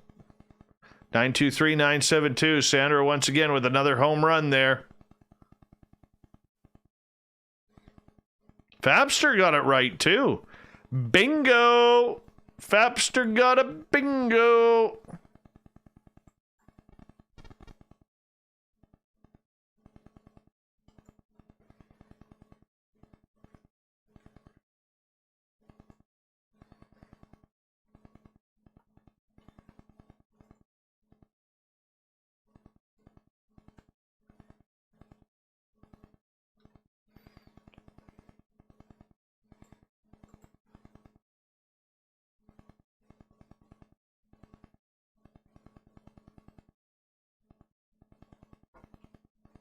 $93 likes. Cool.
Long live the king, sing, long live the king in Avatar country. Alright, let's move the dial on this download here. That one's at 93%. Alright, where are we here?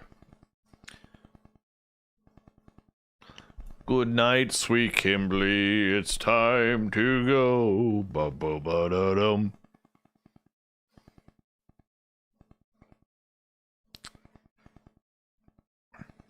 God, my hair is horrible. Horrible hair right now. Move it that way so you guys don't see the side profile all the time.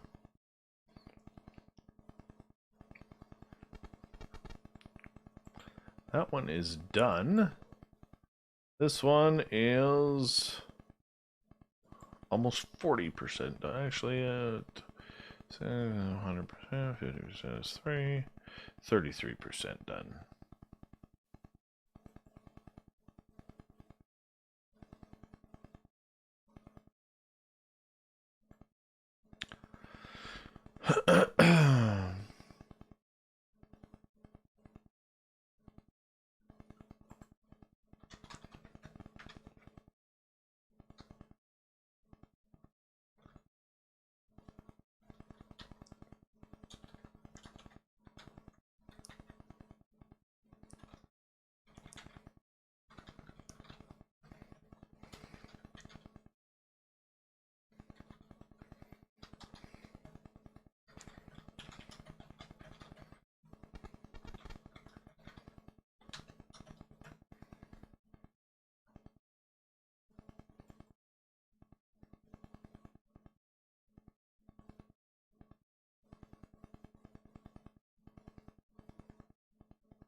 I was Corins. I totally was Corins, the booking guy. Corins probably hates me right now. He's probably really pissed with me. You are, aren't you, Corins? Be honest. He's like, oh, you that son of a bitch. I can tell. I can feel it. Feel it right now.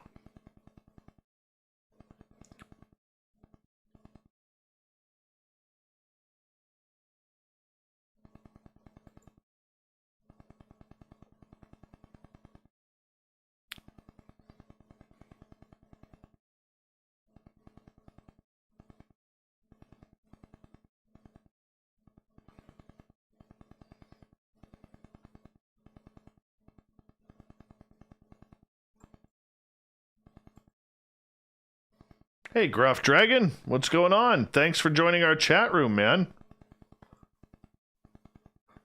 Come join us for a chat during the show.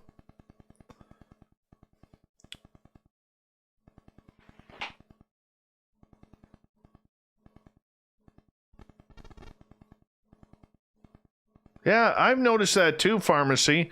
I've been getting a lot of complaints that all of a sudden YouTube has been throwing in a ton of ads all over the show, which is kind of BS if they're doing that, because that's not, you know, we're not getting paid for that.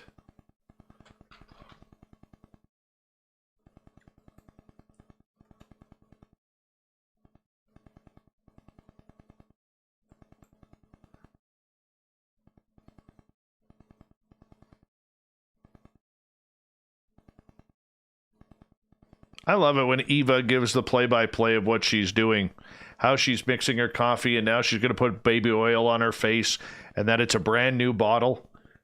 I don't know, but to me that paints a picture. That paints a picture.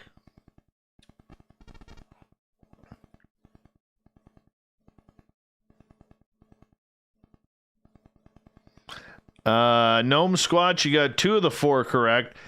Doug is the actual dog. I'm Dave.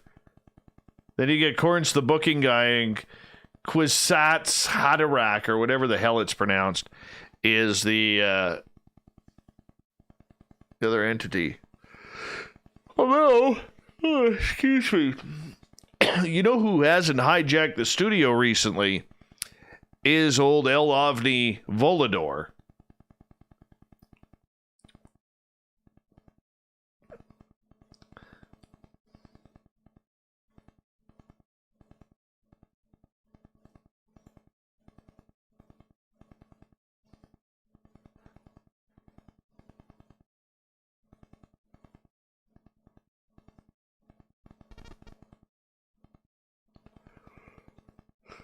Not gonna lie, old Davy's getting a little tad tired here.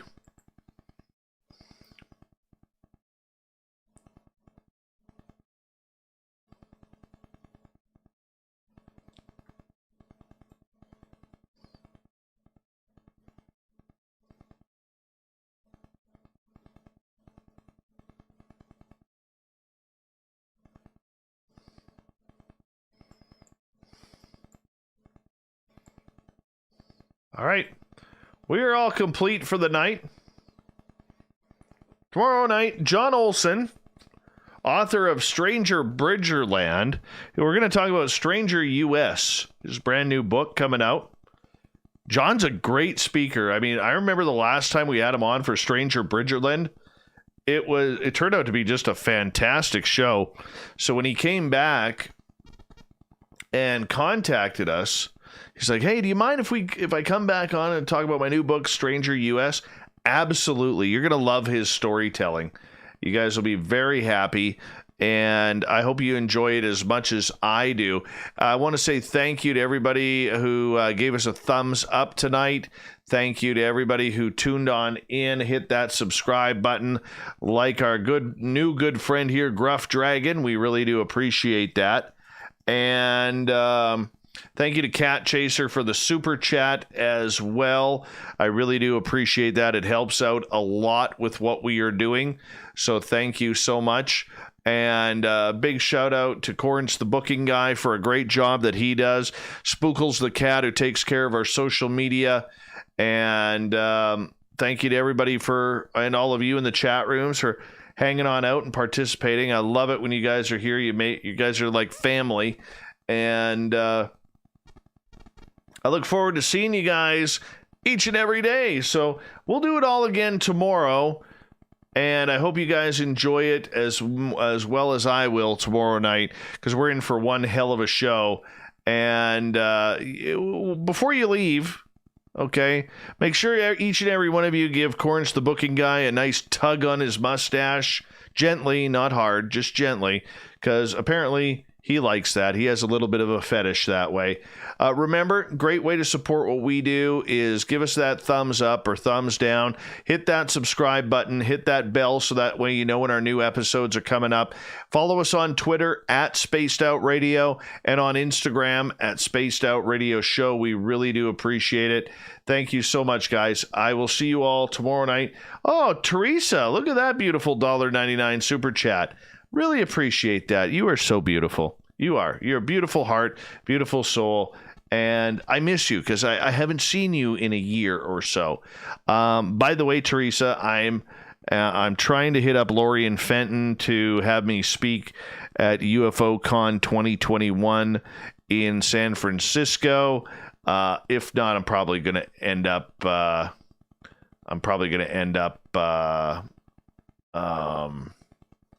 What's the word I'm looking for?